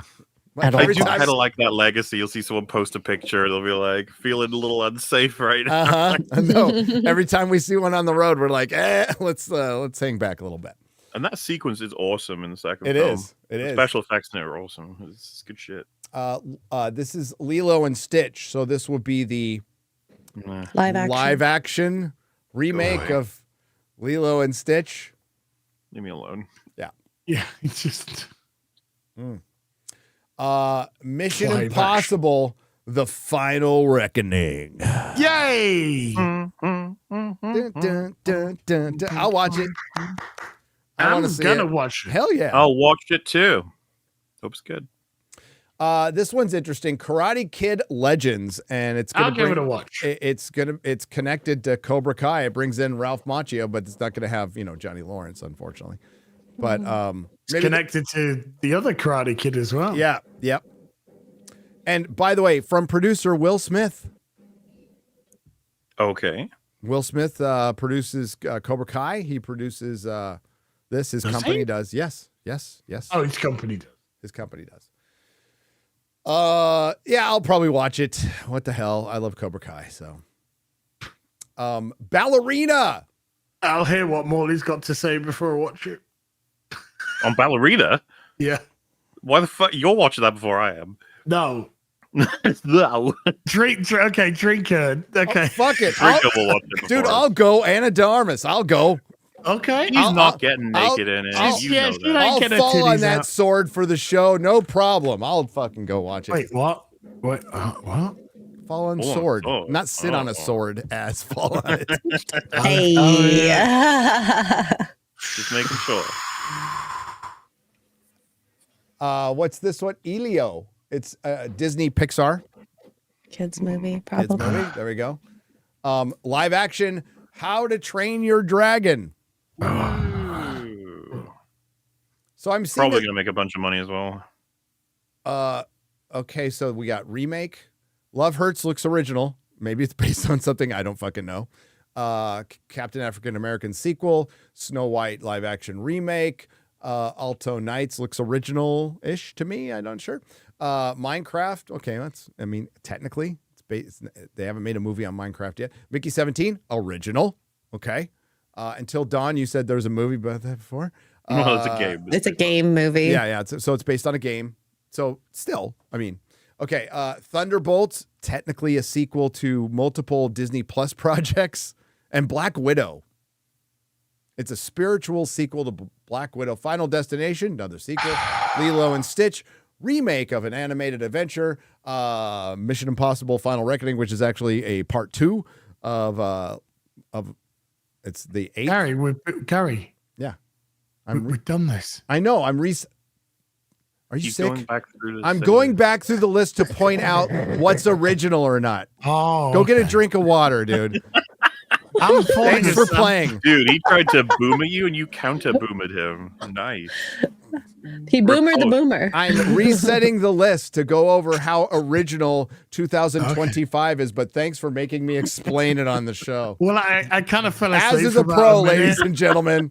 It's I fell asleep for a minute, woke up, and then you were just saying the stuff again. So We got. I'm trying to point out like what's original here, right? Okay. So I'll go back to Karate sleep. Kid sequel, Ballerina sequel, Elio. I think it's a regional. The regional. A regional. A regional. Regional. It's a regional It's a film, regional film. depending on where you're from, of course. Oh You know. my god. How to Train Your Dragon, remake of an animated adventure. And then we get to 28 Weeks Later, which had the best trailer we've seen in a couple of years, maybe forever. So It's up there. It's one of the best ever. Yeah, I can't wait to see this. I would say out of the first part of the year, that's the movie I'm looking forward to the most. F1. Hey, that's original. Brad Pitt, incredibly expensive movie, but the trailer looks pretty good. It's racing cars. You know, people in Europe like that Formula One. They don't like, personal rights or saving children, but they really love those racing cars. Hey, you gotta look after them rape gangs, dude. Because if we don't, who will? Mithrigan, Mahler, 2.0. Yeah. 2 Threegans for the price of. I can't wait till we get to Mithrigan 3. It feels just like it's it's almost just going to be modern Chucky, I guess. I don't know if Chucky still has stuff going on, right? They had a TV show. They have a TV show. Yeah. But yeah, where Chucky's a trans ally. I think I saw that clip. Yeah. Yeah. He's a monster, but he's not that kind of. But he's not that kind of a monster. He's not a bigot. I mean, he murders people and dismembers them, but he's not a bigot. But I draw the line at taking the mick out the LGBTQIA2 spirited community. Oh my god. Remember when Netflix designated the Jeffrey Dahmer show to LGBT?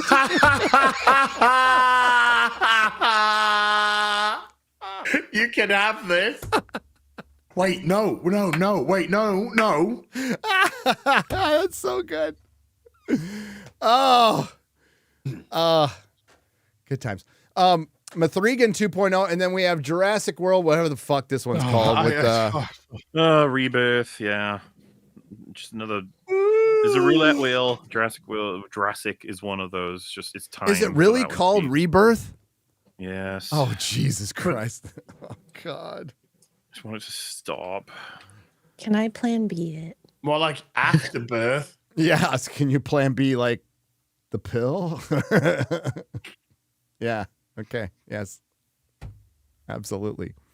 And then Superman. July 11th. This is a big one. Mm-hmm. This is a big one. What are your expectations? My expectations, I'll start, are I think it'll be fine.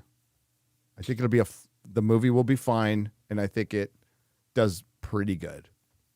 I don't think it does gangbusters. I could be wrong, though. I could be wrong. Call me out if I am. I'll call myself. I think that's reasonable. I think it's going to be a 6 out of 10 movie, and it's going to fall off a cliff after the first week. Ooh. Okay. Okay. Noted.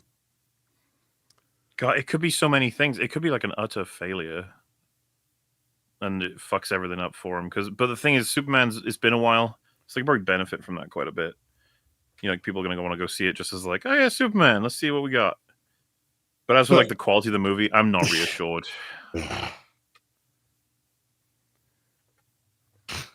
Yeah. And we'll see if James Gunn can be quiet on social media. That's going to be the most interesting part, especially after the movie comes out. And if it gets any criticism, we'll see. We'll see how James Gunn reacts. That'll be interesting. But you know what? That's pinned. I hope it's good. I want a good Superman movie, dude. I do. Yeah. Like very much so. That is so do I. So it'd be nice if we got one. It'd be nice if we got one. It would be nice. You know, instead of a Mr. Terrific, Hawk Girl, Guy Gardner, Maxwell Lord, et al. Metamorpho. Parasite, maybe. Parasite being in it would be cool. That would be cool. What, the 5 minutes that he'll get? I know what you did in the summer of '97 or whatever the fuck this one is. My God. My God. What the fuck? Seriously, that was so embarrassing. Stop it. But I guess everything has to get its fucking modern remake, doesn't it? No matter what. So I know what you did last summer. 6? It would be 3, right? There was I know what you did, and I thought they did the O. Looks like they've turned the O into the zero. Maybe O into a let's mix it up and say I know what you did next summer. Ooh, Minority Report style thing. Yeah.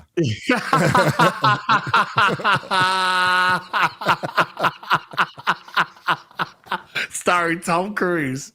Yes. Just give it a chance. Come on. I mean, we're 6 in. Like, fuck it. You know. How about I know what you did on Epstein Island? They put Michael Myers in the future. Like, why not? It's over if you go there. It doesn't matter what you do, as long as you've gone there. That's it. Just people hunting them down. Another Smurfs movie. Is it going to be animated or I don't care? But it's always been something a little off about Papa Smurf. I'm just going to say that. Okay? Don't trust the fucking Smurfs. You'd still fuck Daisy though. Yeah. Do you mean No. Smurfette? Smurfette? No, I'm sorry. I'm talking about Daisy from the Dukes of Hazzard. Oh, yes.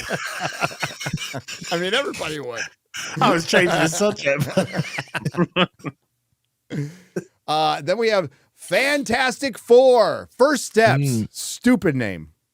Absolutely Baby steps. stupid name. And I know they're trying to like riff on the Homecoming thing, but it was supposed to be directed by John Watts, right? This one was supposed to be originally directed by him, and I would have probably had a lot more confidence than who they have now and the writing staff they have now. So the rumors are that, what we know is this takes place in an alternate universe that's a retro futuristic universe. So it's going to look like a futuristic 60s. I'm not against that. That's kind of cool. I think that's a cool aesthetic. It's got Pedro Pascal as Reed Richards, which is a bit of a stretch, him being the smartest man in the Marvel universe. A bit of a stretch.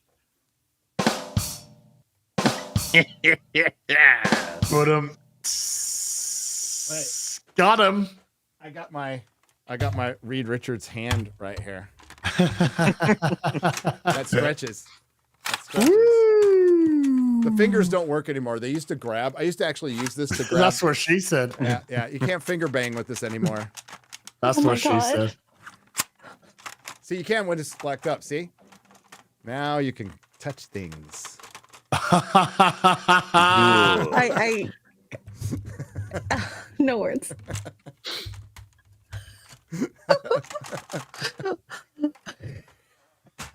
Anyway.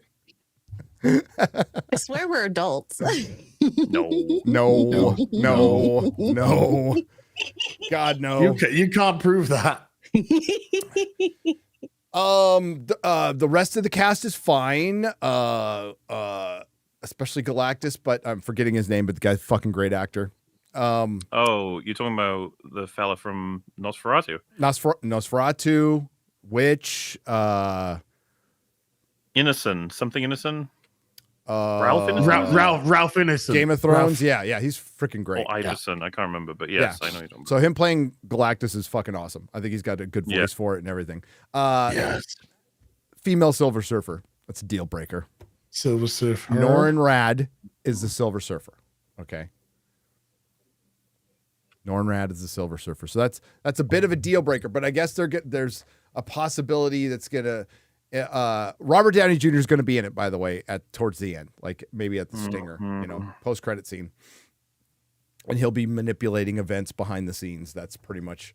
And they're going to maybe get into the Future Foundation. Look all that stuff up. I'm sure there'll be some wiki warriors who do a video on that, but you can look into the Council of Reeds and Franklin Richards and how OP he is and how that could possibly lead into Secret Wars, not Secret War, Secret Wars, blah, blah, blah, where to me, Marvel essentially ended the 616. So we'll see. That a lot is riding on both Superman and Fantastic Four for both DC and Marvel. A lot. So the success of those movies will decide the future for the superhero film, pretty much. And maybe they're great. The little trailer I saw at Comic-Con was pretty good for Fantastic Four. And they brought out like this inflatable Fantastic car that they flew around in the crowd. That was pretty cool too. So, have we had a trailer yet? No, we're gonna get a trailer. I'm guessing Super Bowl.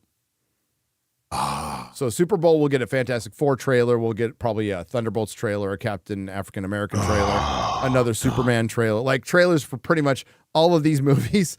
We'll get during the Super Bowl for the studios who can afford it. Okay, Fantastic Four. Then The Naked Gun with Liam Neeson is August 1st. Right. Well, he can be funny, but like I don't know. Nobody wants Naked Gun remade. Sorry. Yeah. Can you stop remaking excellent films? Why don't you make a Naked Gun type of film for something else? Like a parody of, say, Hollywood. Something new. A parody of woke Hollywood. Make a Blazing Saddles of woke Hollywood. Everybody would fucking love it. Pat from the woke. They got fucking Josh Gad is doing the Spaceball sequel. It's going to be fucking terrible. That's going to hurt, man. Oh. Josh Gad, like, explain why anybody gives him work. Like, I have no idea. It's the same with Seth Seth Seth Rogen. Rogen. I have no fucking idea. No clue. Like no explanation why those two guys are still around at all. Seth None. Rogen like produced Preacher, so he got like producing work. He produced The Boys. Oh, congratulations! You got one of the greatest fucking comic books written by Garth Ennis handed to you on a fucking plate. And you didn't, well done. You produced it ish. And yeah, like first season really good of Preacher. Well, same with Boys. First season really good. Downhill from there. Uh-huh. Preacher was fucking awesome. I love that book so much. Freakier Friday. So okay. Sorry to reset it again, third Superman reboot in 20 years. Another Jurassic fucking World movie. I Know What You Did Last Summer, fucking 75. Another fucking Smurfs movie. The third attempt at the Fantastic Four. Well, sorry, fourth. Roger Corman still has done the best Fantastic Four movie. A remake of The Naked Gun. And now we're at Freakier Friday. It sounds like a meme. This all sounds like a joke. It does, though, doesn't it? Legitimately, Friday. it does. Fuck you. It's like we're literally just watching somebody take the piss about an industry that has no originality. They are literally a meme of themselves. The whole point is I'm not seeing a massive difference from last year. Okay, I'm just not. As far as releases and what's going on here. My eyes are so bad. I thought this said The Conjuring Last Nuts, but it's Last Last Nuts. If you're nutting at The Conjuring, it's a kink, I guess. Yeah. I mean, we don't Conjuring judge. these nuts. No judgment here. Maybe a little bit of judgment, but we are a stream where somebody mentions fucking Smurfette. So maybe that's the zinger at the end of the movie. Conjured these nuts, and then boom. These nuts. Oh no. And he just grabs his nutsack, goes, and then bang, the ghost gets. So that wraps up. Okay. That's the summer. So that wraps up the summer. The summer starts with pretty much Thunderbolts and ends with Freakier Friday or Conjuring, however you want to look at it. I think Freakier Friday's probably got the best chance of making money out of all of them. What's crazy is that, if they actually got it right that it's not crap, that could just be a very normal, amusing film. Well, maybe since doesn't why am I blanking on her name? Lindsay Jodie Lohan. Foster? Jamie Lee Curtis. Jamie Lee Curtis, doesn't she have a trans kid? So they can do Freakier Yeah. Friday where they like untrans or they switch places, right? Freakier Friday where a daughter's a daughter? No, where a dude actually becomes a woman and decides not to do it anymore after after the first period. Oh my god. Or a woman becomes an actual man and then realizes that life's fucking hard. Yeah. And Yes. and you've got like fucking on easy streets. A woman like turns into a man who likes to do underwater welding or something like that. It's like Underwater welding. What was that Rob Schneider that's a movie thing, where- Mueller. That's a thing. And No, they I know. I'm yeah, saying yeah. it would be fucking insane It to would be- force sorry. a woman into underwater welding. It would be awesome. Bro, I played BioShock. I've seen underwater welding. Sorry. Yeah. That now that's a Freakier Friday I'd watch. Right there. I think we just pitched a better movie. What do you think, guys? Let's do it. Mhm. Let's do it. Saw 11? I can't believe we're at this point. Okay, I actually want to see that. Well, because the It's last gonna be so funny. the last The one Saw was films are hilarious. They are. Yeah. I unapologetically enjoy how stupid they are, and I like it when they lead into it. The fact they're on 11 is so fucking funny. And Tobin Bell is 1,000,000 years old. I want them to make as many as they can before he can't make them anymore. Yeah, I'm not into torture porn movies, but like I know they're popular. So I'm in it for the funny. Yeah. I don't really care for like the gore as much as I do the choices that have to be made. Like forcing a mother to kill her child or something can be funny. I mean, That's Are what we talking about Jamie Lee Curtis again? we're talking about. All Hollywood parents. Let's not just single out Jamie Lee there's Curtis. There's also Megan Fox, who's very high on that list, you know. Oh, children are just accessories, didn't you know that? They're People like that's so dark. Watch the Saw movies; they are funny. You don't understand; they're so badly made. They make it all hard to take seriously. It's all absurd. Don't you know?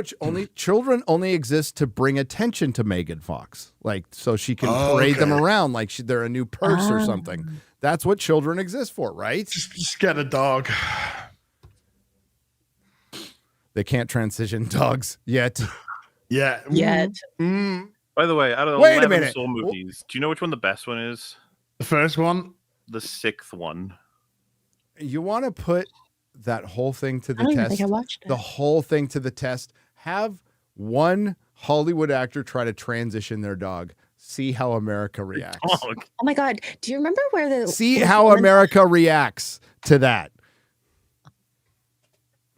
That would be a little thought experiment. Sorry, X-Ray Girl, go ahead. Oh, I totally don't even remember now.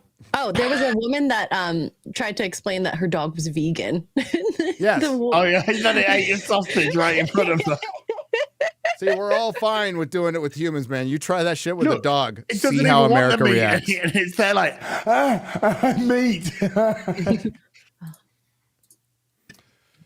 Fucking stupid people. Stupid. Tron Ares, music by Nine Inch Nails. Whatever. It's not Daft Punk. Don't care. Well, I mean, you know. I liked Tron Legacy. I did. Uh, The soundtrack is fucking so good. yeah, because Daft Punk were fucking banging on that. Yeah. Fucking retired now, man. Well, they got tired of sampling stuff. they found out AI was going to do it better. So, I love Daft Punk. Okay. I fucking love Daft Punk. Absolutely love them. And I think that soundtrack is a banger. I'll watch it. I like Tron. We'll see. Is it like breaking any ground creatively? Probably not. But then we have Mortal Kombat 2. No, this is Mortal Kombat 2. See, this is another can't- example of a film where Wait everyone's a killing minute. each other and it should be funny. Like, that's probably going to be the angle. Yeah. Okay. When did one come out? Yeah, it was a while back, but the remake Mortal Kombat film, it was okay. So Okay, there's a yeah, remake. yeah. And then there's the one from the 90s. Yeah. Yes. And Those- did that have a sequel too? Yes. Yes. Annihilation, was it? So this is Mortal Kombat 2. 2. 2. Okay. 2-2. This is Mortal Kombat 2 squared. 2-ish. Yeah, because what's her name was in the Mortal Kombat one from the 90s. From Michelle Yeoh. no, not Michelle. No, It was X-Ray actually- Girl. It was me. You got it right. I thought I had a pretty good shot at just Michelle Yeoh, just like that. I was about to say her name, but I knew I was going to butcher it, so I don't. From Agents of S.H.I.E.L.D. But I was going to say, Ming Wen. yeah, I was going to say like Ming Na Ming Na Wen. Wen. I was, Oh, I was yeah. going to say like Ming Wang or something like that. Something like that.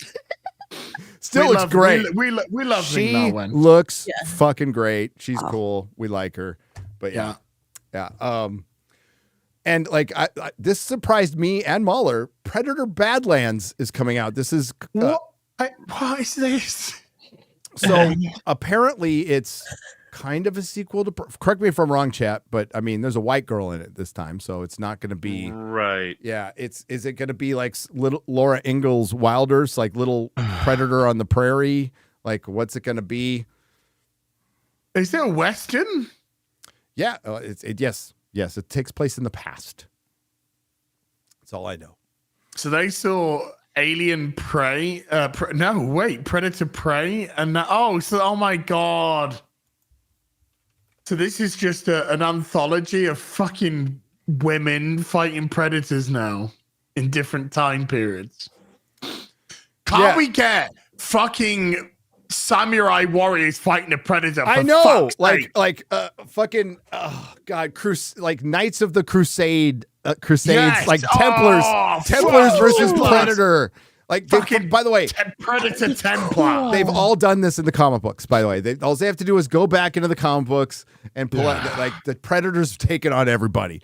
And Chaos Predator. But samurais versus predators, Knights Templar versus predators, Romans versus fucking predators, ninjas versus predators. I can think of 20 things I'd rather see than Laura Batman Ingalls versus Wilder Predator. versus a fucking predator. Okay. But female empowerment, let's go.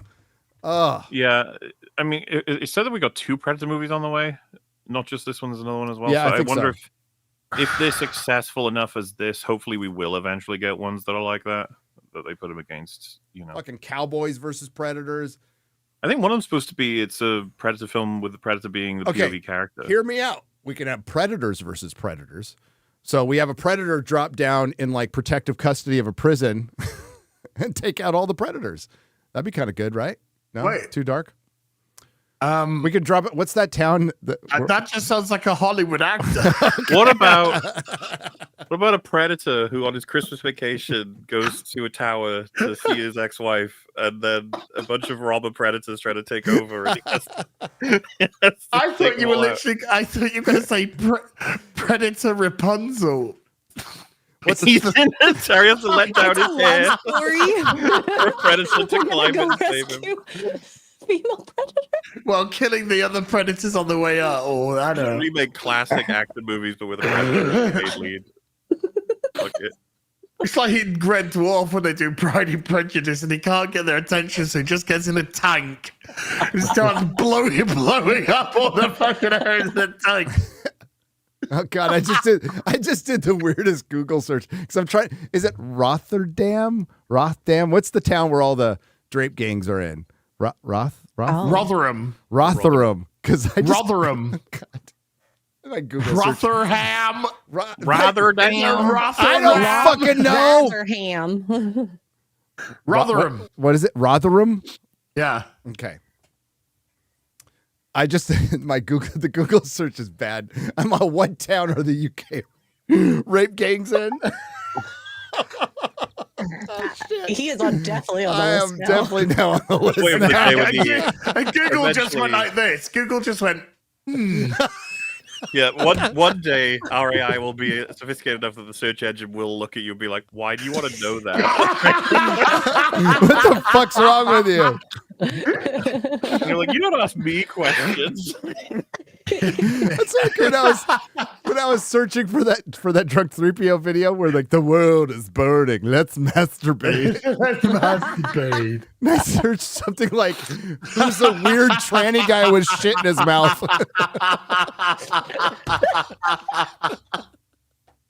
Google, which town has lots of trannies with shit in their mouths? Then I shot a Wait. message. Then I shot Imagine all the Google search engines at their break time they meet in the lunchroom. They're like, "What did you have to search?" "Oh, just do, a bunch of random science questions." Like, "Cool. What did you search?" She's like, "I don't want to talk about it." Did anyone get trannies with shit in their mouth today? Yeah! I got wow. And then I shot the same message to Gundam, and Gundam's like, "What?" Oh no, I remember you made me ask Gundam as well. Ask Gundam as well No? because I saw it in one of his videos. That's why. And he's like, "Are you okay, dude?" And I'm like, "No, I'm actually not." But yeah. The world's burning. Yes. Let's masturbate. Lollipop ladies masturbate. Wait, I messed it up. I was looking for that. I bet you were. The world is burning. Let's masturbate.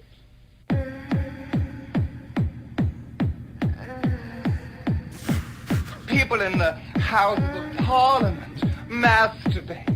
People in Buckingham Palace, they masturbate.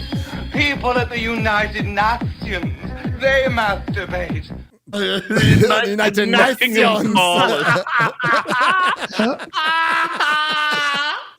Can we have those gays back, please? Please, They're the yeah. fun gays. They're the funny ones. Bring back 80s gay, okay? Yes. They were fucking great. They were fucking hilarious and cool. All right. Okay. A movie I'm curious about. Edgar Wright's. If Edgar Wright wasn't attached to this, I wouldn't give a fuck. But Edgar Wright's The Running Man. The Running Man. Maybe hopefully it's return to form. Hopefully it's a return to form. I love Edgar Wright. But I don't know. We'll see. We were robbed. If he's allowed to do everything that he wants to do, I mean, who knows? Yeah. Did you see last night in Soho, either of you?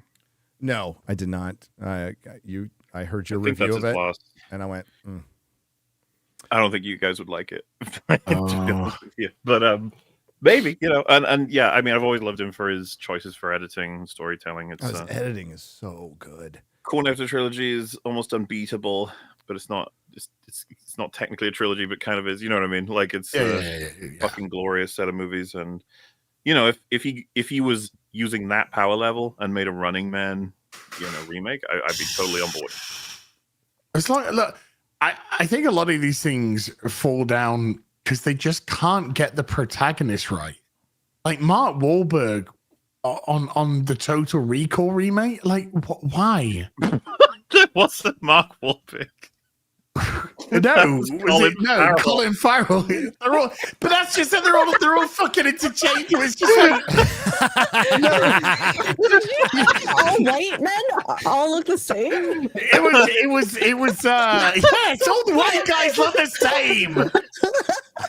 That was my fucking line. Mark Wahlberg, what were you doing? Mark Wahlberg was RoboCop in the remake.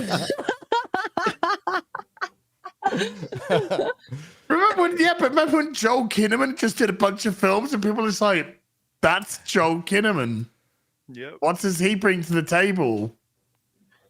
I mean, him used really well is great, but tossing him around that RoboCop remake. Yep. The funniest thing about that remake is when they put him in the suit, which actually kind of looked like a modern day RoboCop suit that looked really cool, and then he went, "No, let's just go with black." Colin Farrell, man, that's an early. He was in Fright Night. Colin Farrell. Yes, the remake. Yes, of Fright Night. Yes. Yeah, 2014 was a weird time, but like, well, Gary, the 2010s, like we still got some good stuff. Who was the dude in that remake? The young dude. Oh, I forgot. Wasn't it Anton Yeltsin? Was it? When you say the young dude. Oh yeah, I think it was. Yeah, Chekhov from Jar Jar Abrams' Star Trek, who running pinned himself with his own car. Yeah. Oh, you mean Fright Night? Yeah. He was in Fright Night. It sucks how he died, and that was actually a problem with the car. Really wasn't his fault. Yeah, that fucking sucks. On that note, Wicked. It's not called Part 2. It's Wicked for Good. Oh, it'll probably do well. Cool. Did I hear? I'm excited for it. Did I hear Steph say that they made because they're lengthening this out? They wrote original songs for the second part, so we're gonna get new songs. I don't know if I heard that correctly or not, but I don't care. I'd have to check it. I don't care. I don't care. I don't care. The furries are gonna be happy because Zootopia 2. Zootopia 2. Thank goodness. Okay, those search engines are worried again.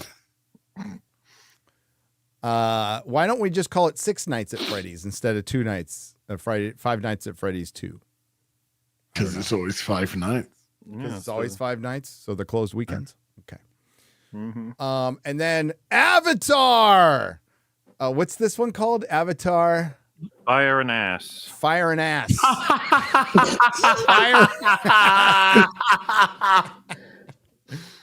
I'm very interested already. Avatar will make the GDP of a European country and be forgotten the next day. I cannot remember anything that happened in the sequel. One of the kids died, and then a woman was pregnant. A woman was pregnant fighting. Yeah. Yeah. And that's all Sigourney I Weaver can was remember. voicing like a teenager for some reason. Remember that? Yep. Oh no, I did not. Remember that year we had 2 movies with pregnant women fighting.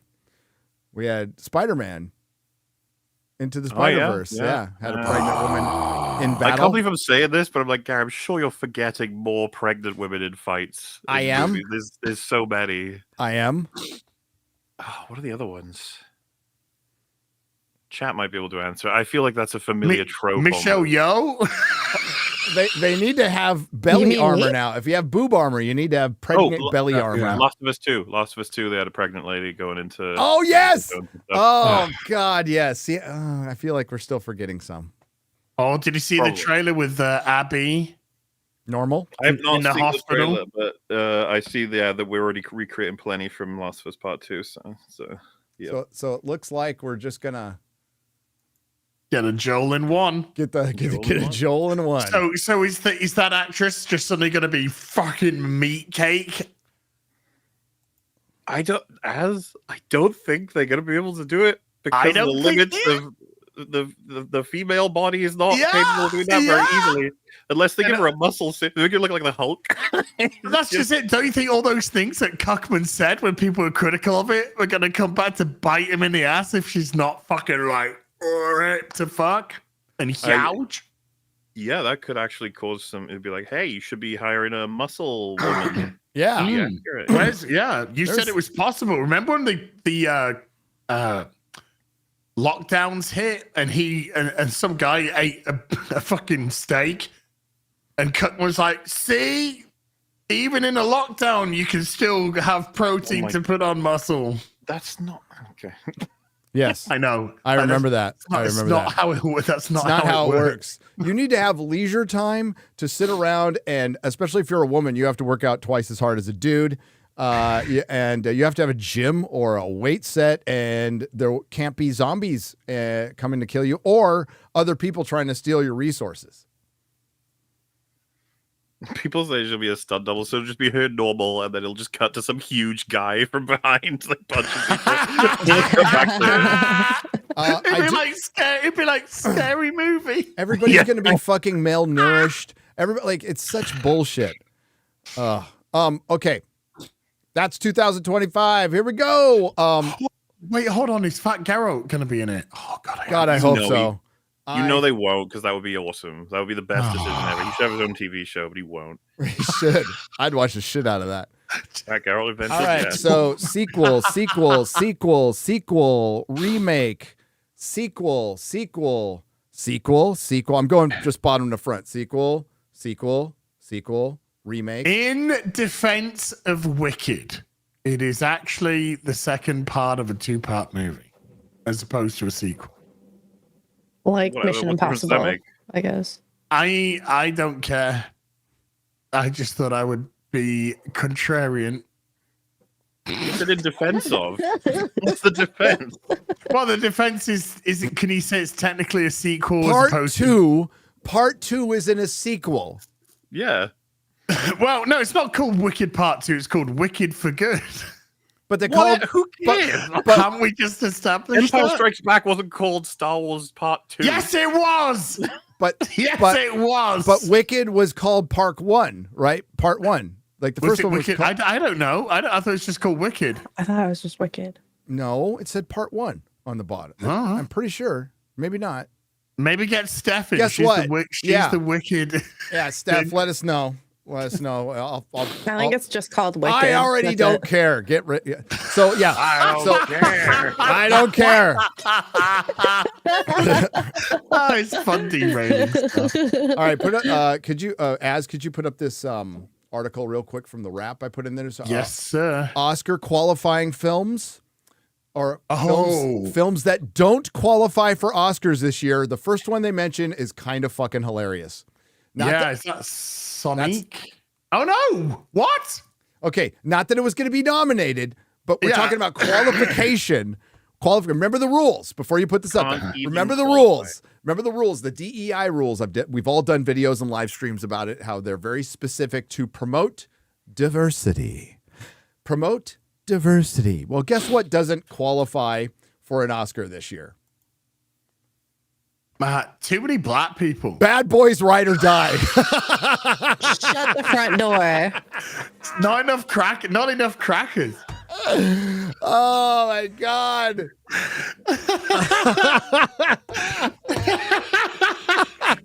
Directed by 2 Muslim directors. Do they give a reason? Or is it just we don't they know? probably do, and it's probably this is the double-edged sword. But the fact of retardation, the fact that it's up there. Mean Girls doesn't either. Oh well, Bird don't care. I just love this headline, and I liked Bad Boys Ride or Die. By the way, I liked it quite a bit. Saw it with X-Ray Girl. Was last year? Feels like it was longer. Like, but yeah, we had a good time. Summer. That was fun. That was a fun movie. Yeah, it doesn't qualify. So well done, Oscars. There's other reasons you don't qualify too. It's either, it's usually based on when it's released, and there's technicalities. But I'm pretty sure these new DEI rules are gonna fuck a lot of movies because they have to hit certain requirements on absolutely everything. Maybe not enough gay representation. I can't recall any in there at all. It's got Will Smith in it. Okay, that's a good point. I sit corrected. How you feeling, Az? Dude, I've fallen asleep about 3 times. I know. How do you know you're not sleeping right now? How do you know you're not sleep? This You're could sleep all talking. be a dream. Don't play that trick, Mesa. This could all be a dream. We're gonna get soups. Let's get soups. Wait, are we not doing the Batman thing? Oh, we are. Sorry, folks. We'll get to soups in just a moment. Let's do the Batman thing. Could you find that article? I think there's actually some audio, right, on Twitter. They're I don't know where they're from originally, but yeah, there's a bunch of clips of Matt Reeves getting interviewed on some red carpet. I'm not sure which one. Yeah, I'll find it real quick. So the Batman has been delayed until 2027. There's been a lot of questions about this. I think a lot of our speculation is spot on. I think Warner Brothers behind the scenes, they're very concerned about having 2 Batmans on within a year of each other or at the same time. Publicly, fucking shit. Their public facing is no, everything's fine. They fucking lie. Okay, everything's not fine. And I think the Penguin. No, I know the Penguin was a fly in the ointment. Its success does change everything. The Penguin. Colin Farrell won a Golden Globe. The show didn't win. I'm forgetting the actress's name. She didn't win. She lost to Jodie Foster in fucking Night Country, which is a joke, which is a fucking joke. She should have won. She had. I was glad Colin got the award, but I was kind of sad that she didn't. I was like, okay, well, She was excellent. She was excellent. Matt Reeves. Let's just search that and see what happens. No. Hey, Molly, I returned home to your stuff. Ooh. Yeah. Isn't that cute? There it is. Did you get a hoodie? Yes, I did. Is it comfy? I've taken out. I was gonna wear it for the stream, and then I thought about something and forgot because that's where my brain is right now when I haven't pretty much slept. Could you share that, please? We got Matt Reeves talking to Mola. I'm sorry to interrupt your conversation on the live stream, but we have 11,000 people who are waiting with bated breath on you, on breath. Bated breath. Whatever fucking breath. What is wrong with you? Why are you like this, Gary? I'm 55. I did a lot of drugs in the 80s. What do you want? What do you want? Boosh. All right, so we got Matt Reeves on the at the Golden Globes, talks about why the Batman release has been moved to 2027. Let's have a listen, shall we? It was recently announced Batman 2 is moving to 2027. Why? Because we're still finishing the script, and it's just been, there have been so many things going on, and This next year is very much about getting into production and getting the movie going, and we're really excited about it. It was recently announced Batman 2 is moving to so 2027. like the Penguin? Why? Because we're still finishing the script. As and you can been, you can pause so it now. He's going. repeating. Sorry, Sorry to interrupt you. sorry, I just changed my SIM card back in my phone, and like a gazillion messages came through. Well, we can wait until you get them all. Give us 5. So context, the Batman has been delayed till 2027. The Penguin was very successful. I can understand he was probably very busy working on the Penguin, right? But you would know that ahead. So the sequel for the Batman 2 was announced pretty early, guys. I don't know exactly when. So you would know you have 2 projects, and the Penguin had a showrunner. Okay, they already had a showrunner. So I'm guessing Matt Reeves was involved to a certain amount. But my guess is, this is purely my speculation, it was Warner Brothers dragging their fucking feet on, they said, yes, we'll do a sequel, but we got to wait. You know, we're getting James Gunn in. We want to get him kind of get established, and we'll kind of work this out. James Gunn will give some public statement that'll make everything nice, but you just kind of hang back and wait. And that's what my speculation is. I don't think Matt Reeves has been fucking around not doing a script. I think he's probably, because I don't even know if he's doing another movie right now. I think he's been waiting on Warner Brothers. Warner Brothers is fucking stupid, absolutely stupid. And now they have this great opportunity. They could spin this off into a TV universe. Have Matt Reeves involved instead of doing a fucking sequel. But even if, stick with the movie. Strike when the iron's hot, right, Mahler? Like, the Penguin has created more interest in the Batman. I would assume from this, and again, complete speculation, that they've probably told him, hang on a sec, we need to figure all this out now because we've got too many variables all over the place.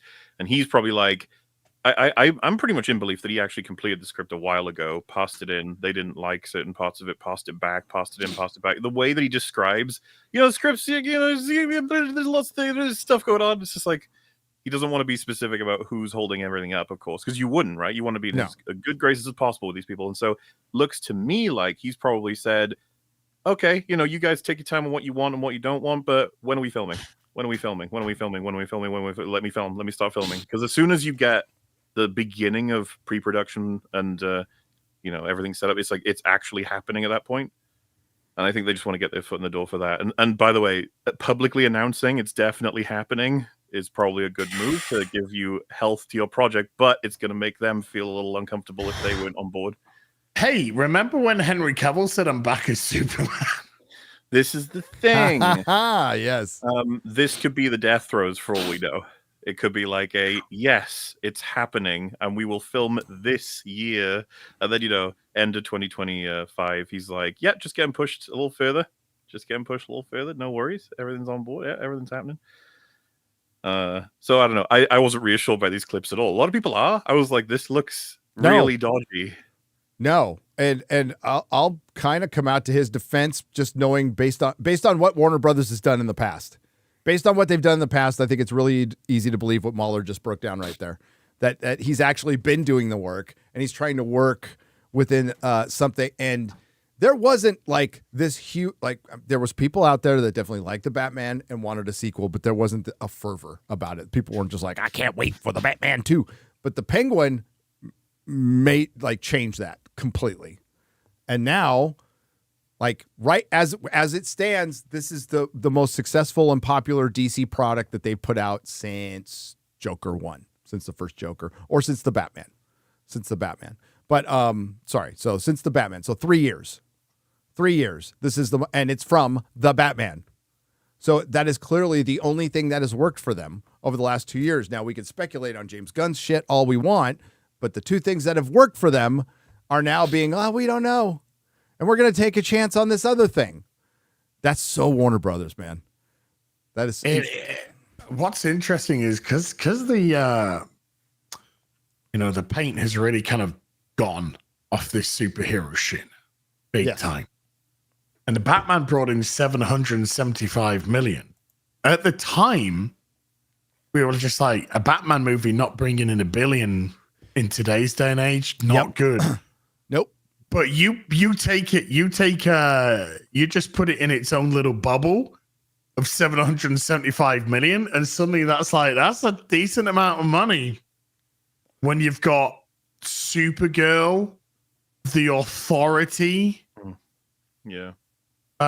Wonder Woman, depressed on Themyscira. No, Game of Thrones Themyscira without Wonder Woman, or at least God, it's not going to be a Wonder Woman centered movie. Maybe she's in it, but yes. So suddenly that 775 million looks a lot bigger. It does. That's a very good point. And again, it's the last thing that's worked in the last 3 years, and like they don't know what to do. Well, maybe not have the guy who you are trusting the universe to come out and shit all over the other movies, making them absolutely pointless.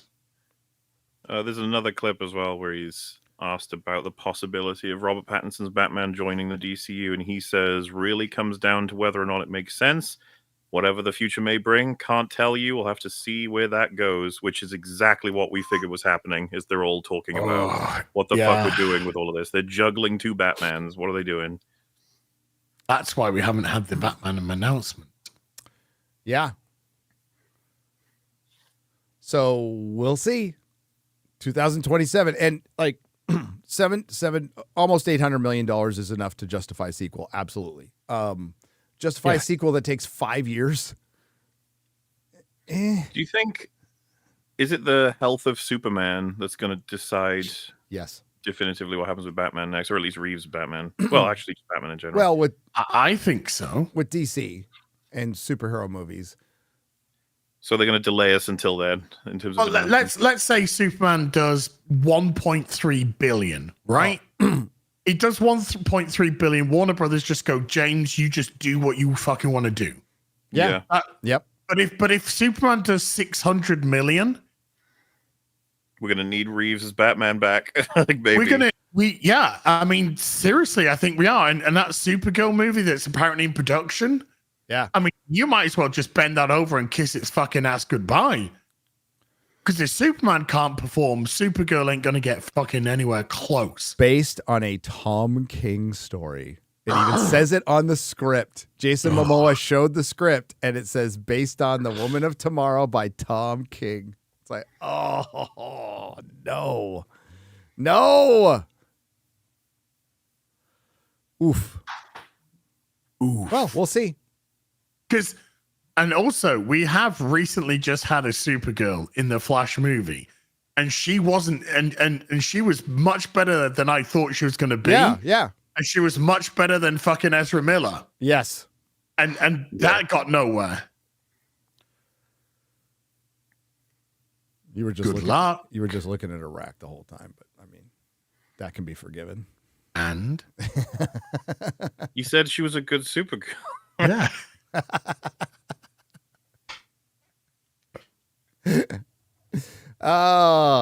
Yeah. You know what? It's so funny. But I think you're right, Mahler. I think decisions will be made after Superman. I think they're just kind of wait and see mode right now. And so they got to just keep it all floating around. Like, yep. Yeah, sure. Which Maybe, they can do. Maybe, sure. Mm-hmm. Oh, yeah. I mean, Matt Reeves did very political answers, and that's what you're supposed to do. And at least he wasn't like going out there and lying and saying The Flash was the best movie I've seen, best superhero movie I've ever seen. You know. Ugh. Imagine they did just come out and say, if Superman makes over $1 billion, we're going to axe Reeves as Batman. There you go. It's up to you, audience. Go nuts. I feel like, wow. Oof. I mean, do we even get a Penguin season 2? And if we do get a Penguin season 2, does it come out before the Batman 2? Or does it come out after? Yeah, that was another announcement, I think, that they're figuring out how Penguin season 2 is going to fit into all of this. Because, this is actually difficult to solve right now in terms of timelines. Where the fuck is everything going? As we said, you can't have another Penguin season with no Batman. This is going to be insane.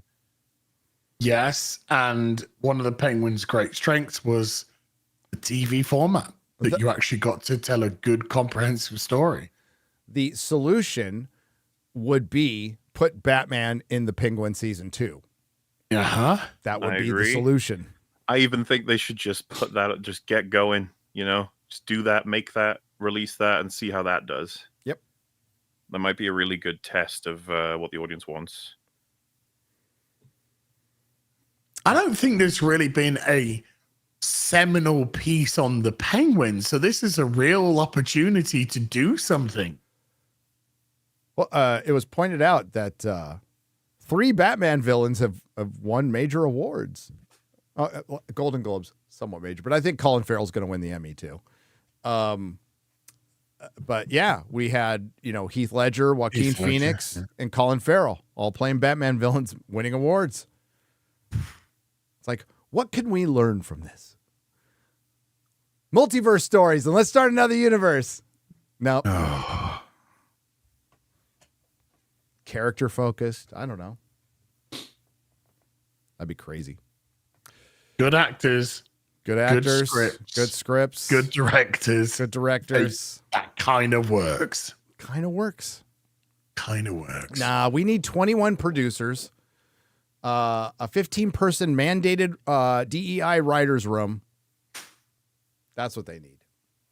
Oh, yeah, we also don't have word on Robert Pattinson's full investment in this. Does he want to do it? For how long and for what things? Well, he recently just said that he's been hitting the gym for the Batman 2. I AI'd a picture of Robert Pattinson after he works out for every day for 5 years straight. He's just on Twitter. It's been Robert Pattinson's been recast as Bane. I know. He's just yoked. He has some stupid smile on his face too. It just, I don't know. When Grok made that picture, I was very specific. I think I said like show a picture of a ridiculously jacked Robert Pattinson after working out every day for 5 years, and it did this. I'll show it. Hang on a sec. Oh God, you'll have to share it as. Sorry.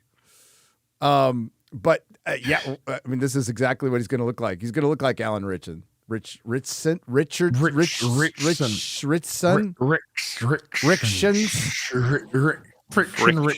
Yeah, Alan Ritchson. Here it is, As. There you go. You can share it. This is my AI. Shad will be proud of me. I did some good prompting on this one. This is good shit, dude. This is Robert Pattinson. Apparently, he's been working out according to Culture Crave, he's been working out. Robert Pattinson, his trainer confirms he's been lifting and doing martial arts to prepare for the Batman 2.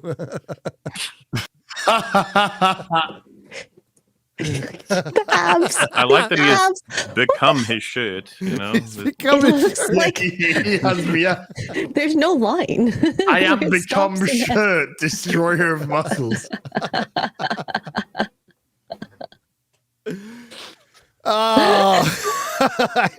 The look on his face is the best. What? God damn it! That's just so disturbing. You fancy a kicking? God damn it. All right, let's get to super duper doopies. Oh my God. Okay, I gotta drop. Literally, physically drop. Get out of here, pussy. Yay! Thanks for showing up, though. No problem, chat. Thank you. I need to sleep. I've been up for about 30 hours. So thank you. I'm back in the arc, even though I wasn't allowed a picture.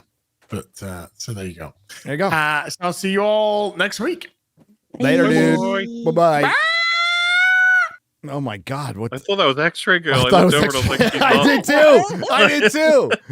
I was like, why is she doing that? Oh,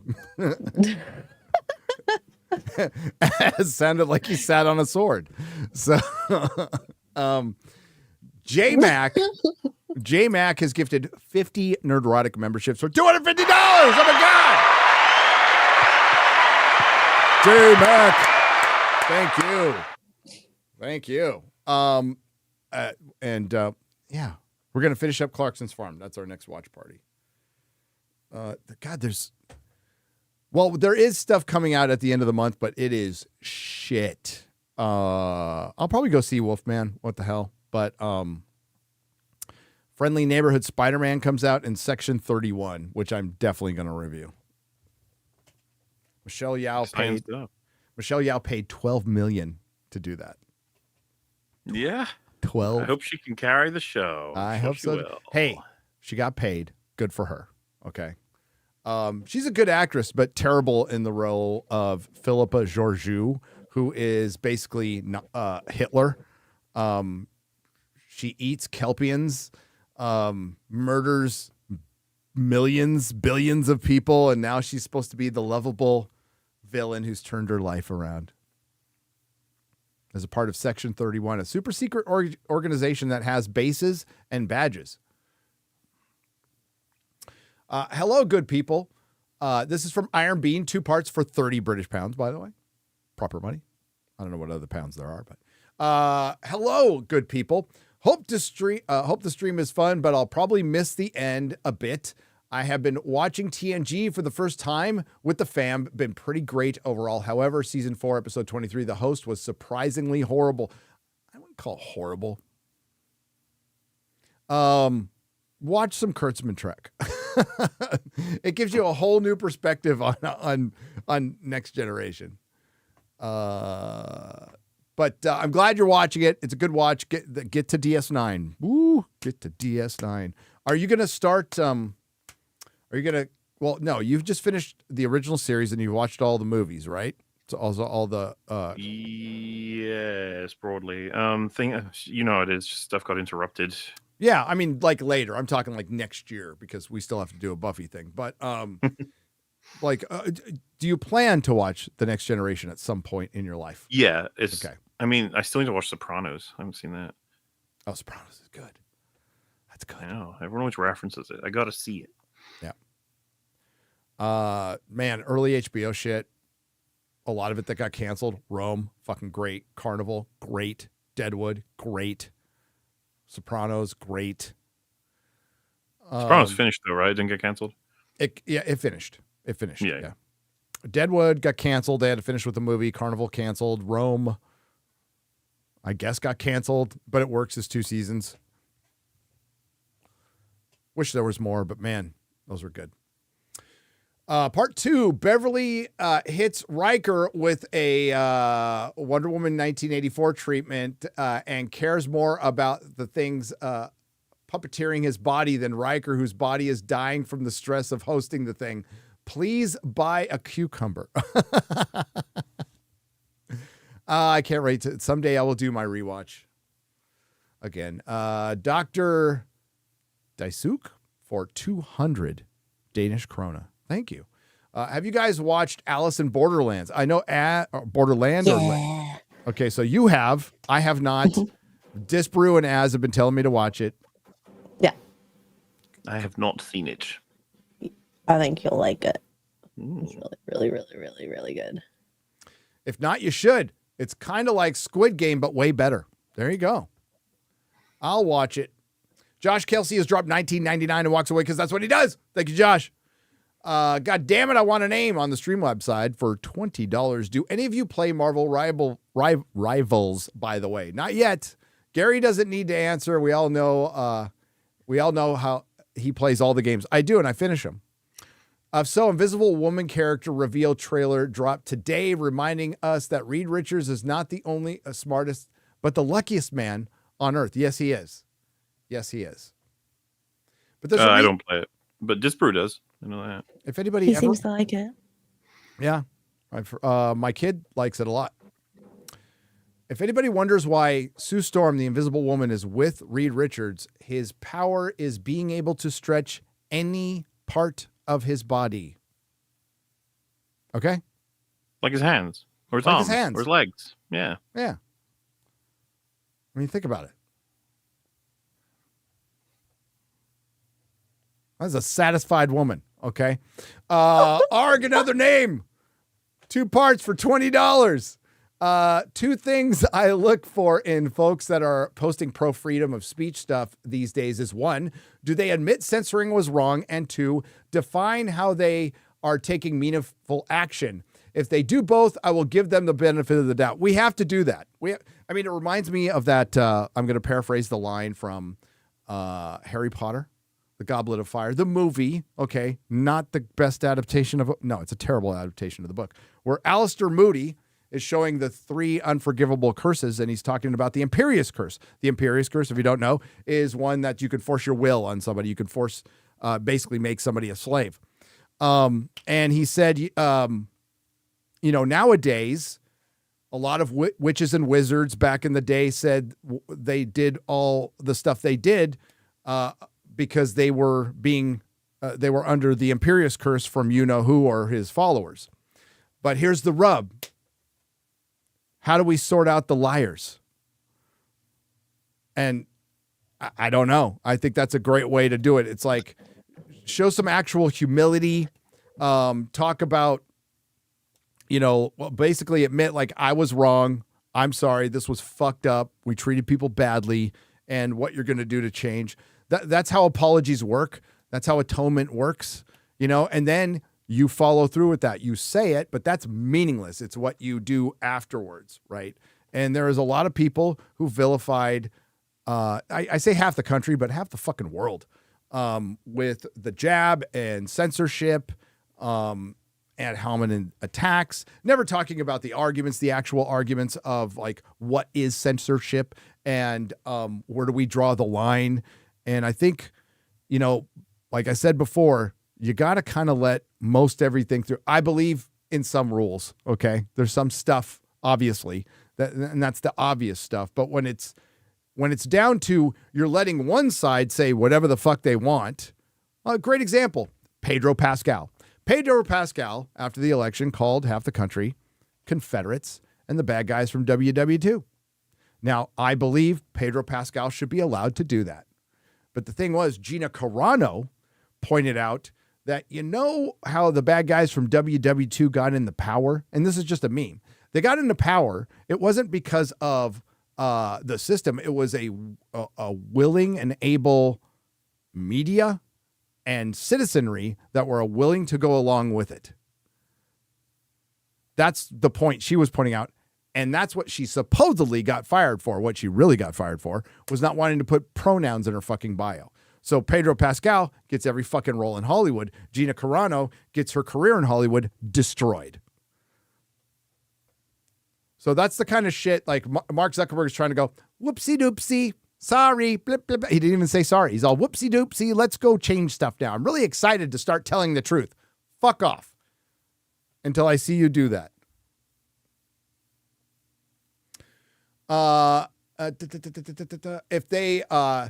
If they do both, I'll give them the benefit of the doubt. If they do one, I will watch them carefully. If they don't do either, then everything is a lie. Zuck gets 1 out of 2 on this one for me. Yep. We'll see what the actions are over the next couple of months. That will tell us.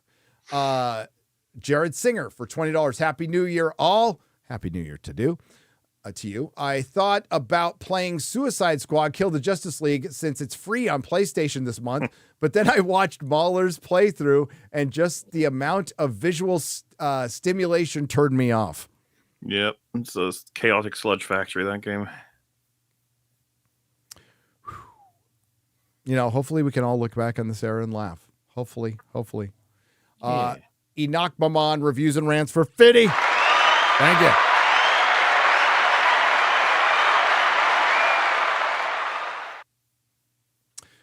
Lee Wannell, who turned the Invisible Man. Oh, that's right. So you're talking about Wolfman here, and it's a Blumhouse. They did an Invisible Man.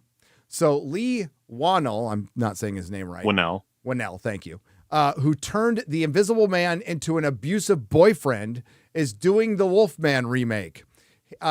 He's now an abusive husband. Instead of the Universal Monsters in the Dark Universe, their Domestic Violence Cinematic Universe, the DVCU. Yeah, okay. Fuck that. Yeah, that's what I forgot. Did you ever see that movie? Yes. It's fucking terrible, dude. I hated it. There was some scenes I liked in it with the invisible shit, but I hated the broadly. Thematically, it would just turn me off completely. I want to see an like Universal Monsters. We just saw one. Nosferatu. What did you think of Nosferatu, Muller?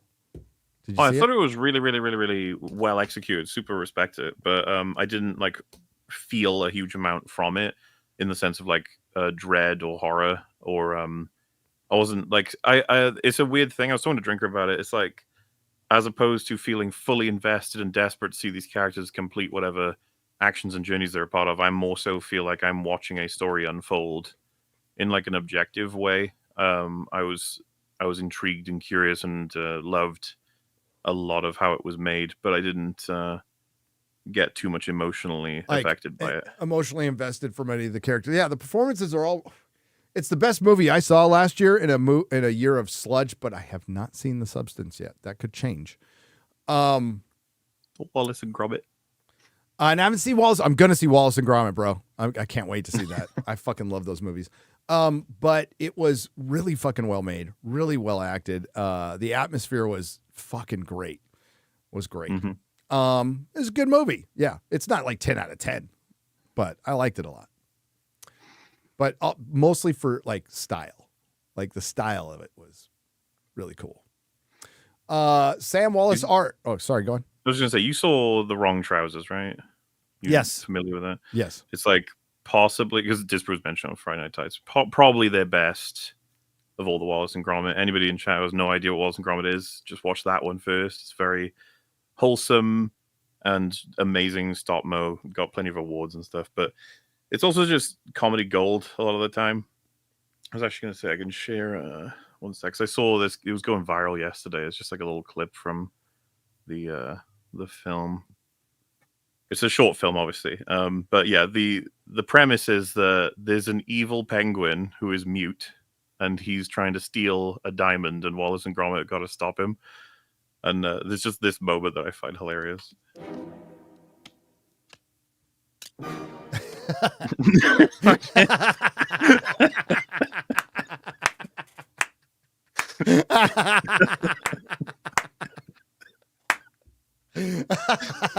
That's great.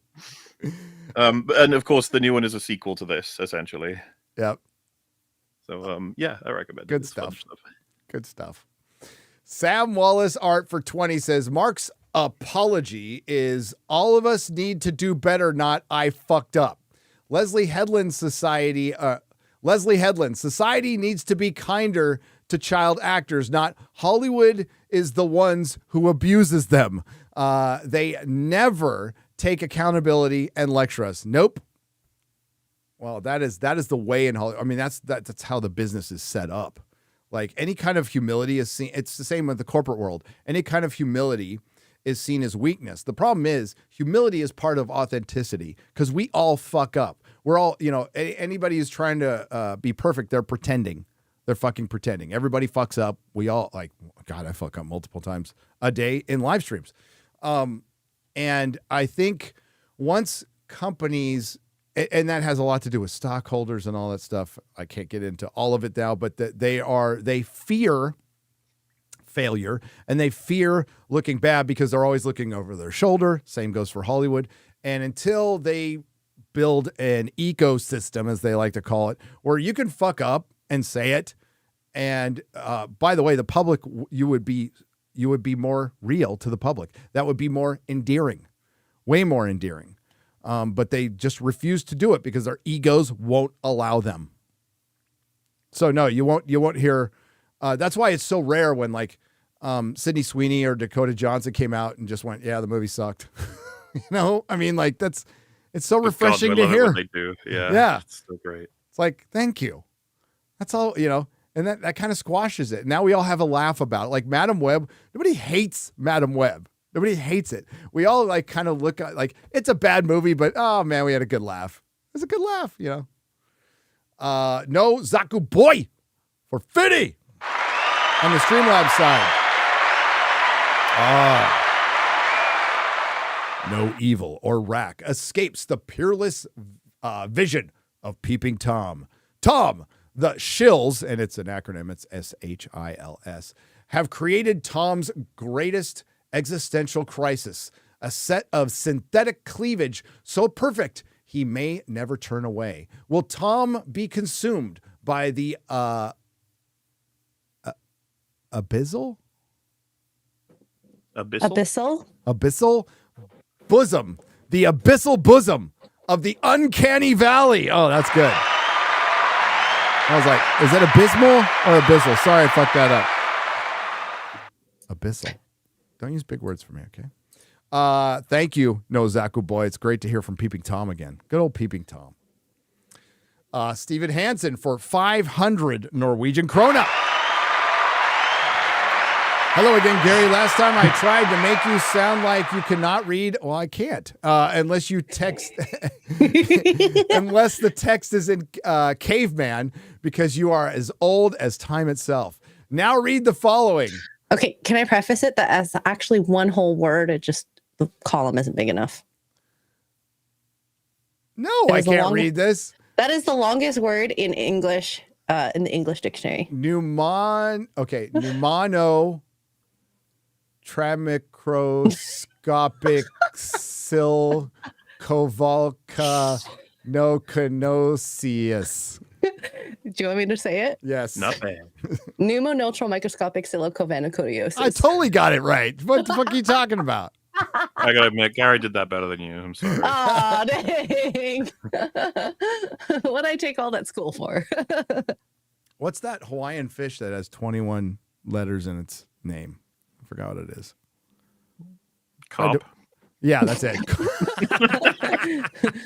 Goldfish. Oh, God. Yeah, there's a fish with like 21 letters in its name. Is there a song about it? I think there is. There might be. The little fucker tried to bite me in the foot when I was snorkeling in Hawaii. Damn. Vicious little fuckers. Spawn 1701 for $4.99. Hail guys, Mahler got my long pyre plushie. Sunday. We'll be getting the rest soon. Love it. Keep up the good work. Hail Beautiful to hear. Aided Clock for $5 says, let's be nice to X-Ray Girl. No. Her favorite dictator just quit for Canada. Yeah. Sorry. I'm gonna get a photo. Sorry, this is great. He's so cute. He looks just like my Pilates instructor. No, he hit the wall. That's supposed to go. I was gonna say no. Braz Monkey, that funky monkey, for $10 says the world is healing. It is. It is. It's just. I think it's entertaining to watch people switch sides, like the Young Turks. Come on, like Anna. At least Anna Kasparian's been like on this journey for a while. I'll give her that. But Chank, get the fuck out of here. Get out of here. You know, when you see Hassan do it, bro tips. He's not doing it, is he? No, I don't think so. That would be funny. Give it time, though. He might. Bobby Hamner for $4.99. Who is better as Peter Parker, Spider-Man's love interest, Gwen Stacy or Mary Jane? Who's better? Who's better? Mary Jane as his wife. Gwen Stacy is it's a story of tragedy, a tragic love. Tragic love. Mostly because Peter thinks he killed her. He might have been the one who actually killed her. Snap. B-Chain 315 for $10. Hail, gents. What a difference a week makes. Lightning hit my house and fried my modem and PC. Holy shit. Was fired from work. Well, that sucks. And my mom's begging me for $1,000, trying to keep my head up as I can. Cheers. Well, I mean, you ever seen World According to Garp? B-Chain 315. Robin Williams. John Lithgow was a trans character. So there's a scene where a plane crashes into the house and Robin Williams goes up to the house. They're going to buy it. He's all, well, what are the chances of that happening again? Let's take it. That's how you got to kind of look at life. Jim for €2. I am an appetite, nothing more, says Boogie probably. Yeah. Yeah. Aaron Pipes for $5. X-Ray Girl is to be forgiven. Her PM boyfriend resigned. I am surprised she is still I'm surprised she is not still on the floor in a fetal position. She got over it. Didn't take long. Nope. Marksman 117 for $10 on the Streamlabs side says, if DC fans are the Taliban and Snyder fans are ISIS, then that would make gun fans HTS. What, Hamas? I don't know. The terrorist group that took over Syria, and the only of the three having an upswing until something goes wrong. DC is truly the Middle East of fandoms. It'll be interesting. All right. What about the Matt Reeves? Ooh, sorry. The Matt Reeves. I really do have to change this one. This is a squeaky little motherfucker. What are the Matt Reeves fans then? Sunnis? I'm not sure. I am an I've read that one already. I am an appetite, nothing more, says Boogie Weeds. Pie Guy for 5 British pounds is as a true nerd. No, he's a fucking poser. What are you talking about? What a fucking poser that guy is. He bought all that shit like 2 weeks ago. You know what he secretly has? A closet full of pop vinyls. Oh. Can he name all 10 of the comics behind him without looking? Happy New Year and May 2025 bring better movies and games to all. I believe he can. Probably, yeah. Probably. Hi, King Feanor. Alpha Chad of Middle Earth for $10. What's up, brother? Hope you're feeling better. You went to work. I've been paying attention on Twitter, so you went to work a little too early, right? And then you got sick again. That's what happens. Howdy, guys. Hope you're all doing well. Gary and I have been joking back and forth on X about a particular movie called Nell, starring Liam Neeson. It's tailor-made for EFAP movies. Yes, have you seen Nell, Mahler? No. Oh my fucking God. Okay. Okay, if you EFAP this, I am there. I have to be there. So this is legit one of the first movies, because it came out in 94, so I was out of the prison for months. This is the first movie me and the boys went to just to roast. Nell is, it's based on a true story. It's Liam Neeson. It's about a woman who lived in the fucking woods and made up her own language. So it's Jodie Foster like going, Nina Pay, Pooda Bay, Bata Pooda Bay, Duna Minate. Dude, watch some clips from Nell. You will piss yourself laughing. We were laughing so fucking hard in the movie theater. So it's back in the era of, if you do Retard, you get Academy Awards. And like, it's literally the movie they're talking about when it comes to full retard in Tropic Thunder. Listen, I had, this was with the first wife. So I had my mother-in-law come by. It was such a beautiful movie. It was so meaningful. And I'm like, I was laughing my ass off through the whole fucking thing. So Nell, if you have not heard of Nell, holy shit, watch it. It's fucking hilarious. And some people might watch it, get something out of it, going, you're just a cold-hearted bastard. True. But yeah. Go watch clips of Nell. Holy shit. Sounds like I shouldn't watch clips of it and save it. You should save it and watch the movie. Let's do it. What do you think, chat? You think an EFAP movies of Nell, that would be fucking so good. Your guys would be laughing their asses off. Mark. Oh, how do you say? Go give it a shot. Sorry, Mark. Scurziniers? Yeah, for $2 says Melody got robbed. Night Country deserved nothing. Yeah, Night Country, I watched like 1.5 episodes. It was fucking shit. True Detective season 1, arguably, not so arguably, the greatest singles. I mean, you got The Prisoner out there. Okay, so aside from The Prisoner, the greatest single season of television ever. Like ever. And it's devolved into like DEI Night Country. It was so fucking terrible. I couldn't. And people who finished it have said the same. Ed Song for $5. As dairy farmer by day, secret agent by night, 00 status confirmed. Death 10462 for $19.99. Don't know how you could like Nosferatu. Where was the diversity in 1800s Germany? I know that was the biggest problem I had with the film. It really was. Defoe's character should have been a black transmission. The only good thing was having straight white male as the villain. Yes. Bill Skarsgård is, when he's in something good, he's good. Like, he needs to be in more good things because he can act. Everybody in there could act. Like, there was no incompetent actors or anything like that. But he, like, really fell into that role. That was pretty cool. David Brownfield for $2.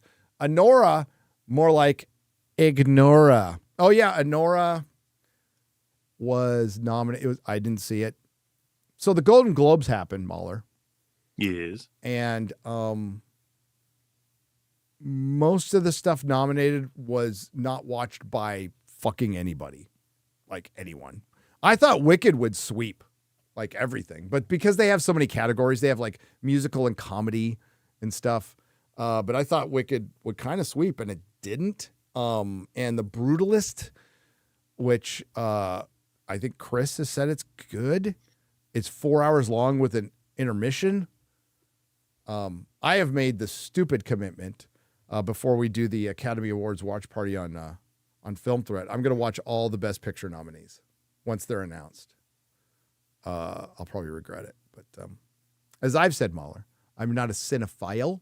I don't sit down and watch every fucking movie ever made. No thanks. I'm a nerd. You watch a shit ton of them, though. I do. But I'm a genre guy. I like genre. And Westerns. And a drug deal gone bad. But mostly it's got to have wizards and spaceships. So. Lasers, dragons. Yep. Enoch Maman reviews and rants for $10. Hi, guys. I'm all right. Nobody worry about me. Why you got to give me a fight? Why can't you just let me be? Yep. I'm just watched Caddyshack again. I assume X-Ray Girl still hasn't. I'm all right. I fucking love Caddyshack. Should I watch that tonight, maybe? Yeah. Okay. Classic. How we doing on time? Oh, we're good. Okay, we're good for a little bit. How you doing, Mahler? You okay? I told Mel we'd be starting at 8 tonight, which we've just passed. But Oh, go. Get out of here. Well, I don't know. How long do you think we'll be going for? About 9 more minutes. I can do that. But if you need to go, go. It's fine. It's cool. I can do 9 minutes. No problem. Tell Metal what's up. I will. Hi, Metal. We love Metal. Ryan for $9.99. Hail the fellowship. Hearing Boogie saying streaming is hard is funny, considering I'm at the moment tearing and replacing an AC trunk line in the house of a hoarder covered in cobweb. Oh, see? Yeah, you know what, Ryan? There's not enough trans representation in your line of work. Okay. You know what we just did? You know what we just found out? I had my son do it. And, my son's technically savvy dude, my son. Very good at math. Quarter Asian son. Very smart guy. I mean, I'm not the handiest dude either. I know how to work on cars, but not much outside of that. He put the wrong filters in our air conditioning, so they were like a little short. And I was wondering, I'm like, why is my office so motherfucking dusty now? Like, what the hell's going on? Because usually I dust it like every 6 months. And I was doing it like every month. Yeah, we had our filters were short, which creates a whole other, Ryan's probably listening going, no, which creates a whole other set of problems that we now have to have, our compressor looked at, everything looked at now. So, yeah. But we need more trans representation and clearing out air ducts. Andrew Valdez for $9.99. Unrelated. Saw Sonic 3. Absolutely loved it. Especially loved Gerald Robotic for not a lot of screen time. He got so much character. Wasn't exactly what I wanted from the games, but I really liked it. Did you see Sonic 3, Muller? Not yet. Well, I haven't seen Sonic 1, 2, or 3, but I know Fringy enjoys them. And I'm pretty sure Sonic fans enjoy them. So my kid loved me them. too. Yeah. I keep seeing everyone sharing that scene where Jim Carrey's dancing with Jim Carrey. Looks kind of funny. Yeah. It did really well. it made money and people liked it, which is unlike Mufasa, where it made money and most people seem to not like it. Yeah, my brother. I saw that clip going. Did you see the clips of the from Little Mermaid, and then I forgot what the other one was, Last Wish, of all the weird lyrics and Disney stuff? That was a great clip. It's like, oh my God. Yeah, and the what's the movie? I keep forgetting the name of it with the one over like Wicked for a musical or whatever. Do you know what I'm talking about? And I've only ever seen the one clip that's like, let's trade a penis for vagina. You know that? Oh, the one with Zoe Saldana? Yeah. Wait a minute. That one over Wicked? Yeah. I didn't notice it. Holy shit. You got to be fucking kidding me. All I saw was people complaining about it, which is fair because it looks so fucking You have bad. got to be. Okay. I mean, the Golden Globes are bullshit, by the way. So the Hollywood Foreign Press, they're like a nebulous organization where nobody really fucking knows who they are, and they are paid off. There's payola in the Golden Globes. That's why they're not really that respected. The ratings were pretty much the same as last year. That's why I got they were, I think Samba originally reported 7.5, but then it was 9.4, and then it was 10.1. So 10 million people watched it, right? And they're like, that's the best since 2020, which was COVID year. Do you know what their ratings were in 2019, Mahler? What? 20 million. So they're still way like half, which is about what Hollywood is off. Half. Are there factors? Streaming, sure. But they did count some of that. So, we don't know what the truth is, but it just was uninteresting. Like last year, at least you had Barbenheimer, right?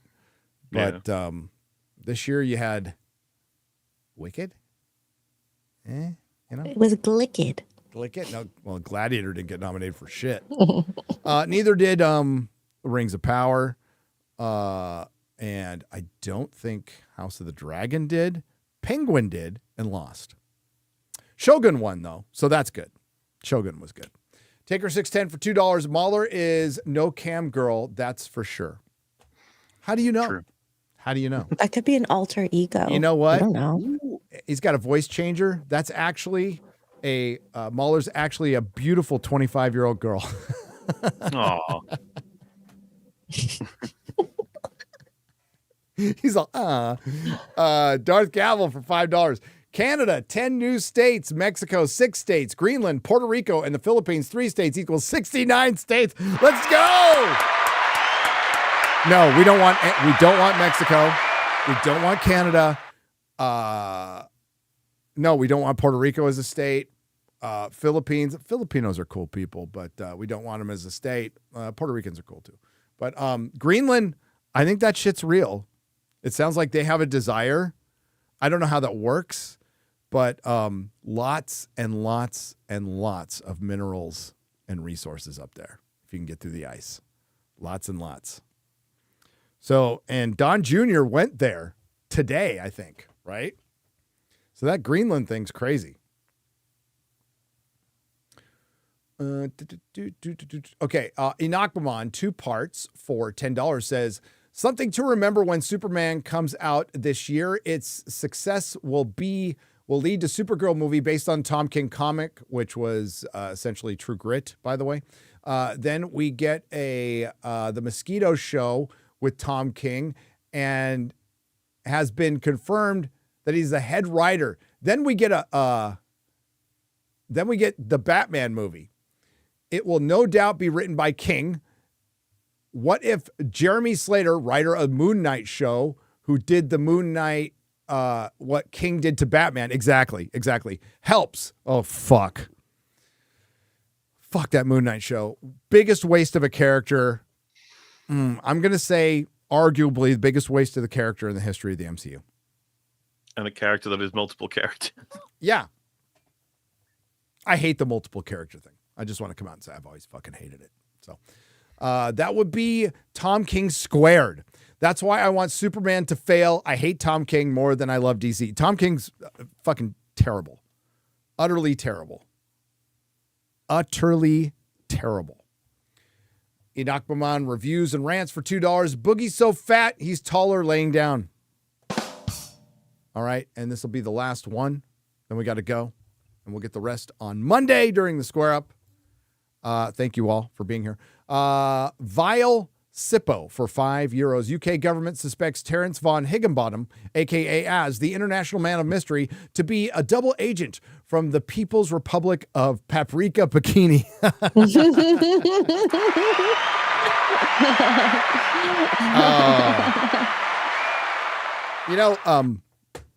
Mahler, my new dog's name is Remy, but we gave her a nickname already, and it's Schlurpo. And the reason I even shot you a video why we call her Schlurpo. When she goes, I don't know, I don't know why I thought of this, but every time she drinks some water, she fucking slurps it like all the way fucking down the hallway, dude. It's like, God damn, you got to get a mop out. God damn it, Schlurpo. Now she's Schlurpo. So Remy's nickname is Schlurpo officially. Just wanted to let you know. Thought you'd get a kick out of that. We'll get the rest on Monday, 11 a.m. Rumble Nerdrotic Live. And Mahler, what do you got coming up? I'm going to stream with Matt. We're going to play Super Mario Sunshine, probably from start to finish, with alcohol, because he's leaving in a handful of days. Want to take advantage of. I think this will be our last stream until he's gone. So other than that, we're just going to watch some movies and do some other stuff. Awesome. Probably go That outside. sounds so nice. Go outside? Why? I don't know. Well, you're not a Touch little grass? girl, so you're probably safe. I did hear reports. Oh my Apparently, God. some people can get hurt out there, and I'm not interested. If that's the Yeah. case, I'll just stay in. Just bring your butter knives. It's Well, fine. I can tell you, MFer, I'm going to be coming over to your house sometime in the next few months. That's scary. Why would you do Isn't that scary? Oh, I'm not even going to announce it. I might do it in the middle of the night and watch you sleep for a little while. But yeah, that's fine. Yeah. If I'm asleep, it's fine. Okay, good. We are returning to the UK this year. That is for sure. We just got to get the dates kind of ironed out. So, but return to the UK is happening. I can't wait to go back and probably get arrested Sweet. for past memes. It'd be great. Just don't take a picture of the border. Oh, I'm going to do that first thing. I just tell me not to do something and I will do it. Okay. What do you got coming up, X-Ray Girl? Tonight I'm going to be playing Diablo with Tugs, and I guess tomorrow's Nooner. So With Chris Gore. nothing too crazy with Chris Gore, and apparently Caddyshack. So we're going to be watching that as well. Oh, well, good for you. Good for you. Yeah. We got to get at her quick because Mahler's got stuff to do. Thanks for being patient, Metal, and thanks, Mahler. Thanks for being here. Thanks to everyone who left a super chat donation. Again, we'll get to them on Monday, 11 a.m. Nerdrotic Live and Rumble dual streaming. I'll be on with Chris Gore tomorrow for a return of the Nerdrotic Nooner, first one of this year. Can't wait to talk to my man Chris. Friday Night Tights will be an hour early with Razor Fist. With Razor Fist. Good week to have. Great week. Well, it's always a great week to have Razor Fist on, but love Razor Fist. And I'll be working on a video. In the meantime, I have a 37-minute video that I released a week ago today. It's doing very well. Thank you very much. That's one of Perry's best editing jobs ever. Like his last two videos, his editing is just next level. So thanks to Perry. Thanks to you. Thanks to the Modrotics. Thanks to all the everybody in the chat and the lurkers. And we will see you next time. Bye. Bye-bye.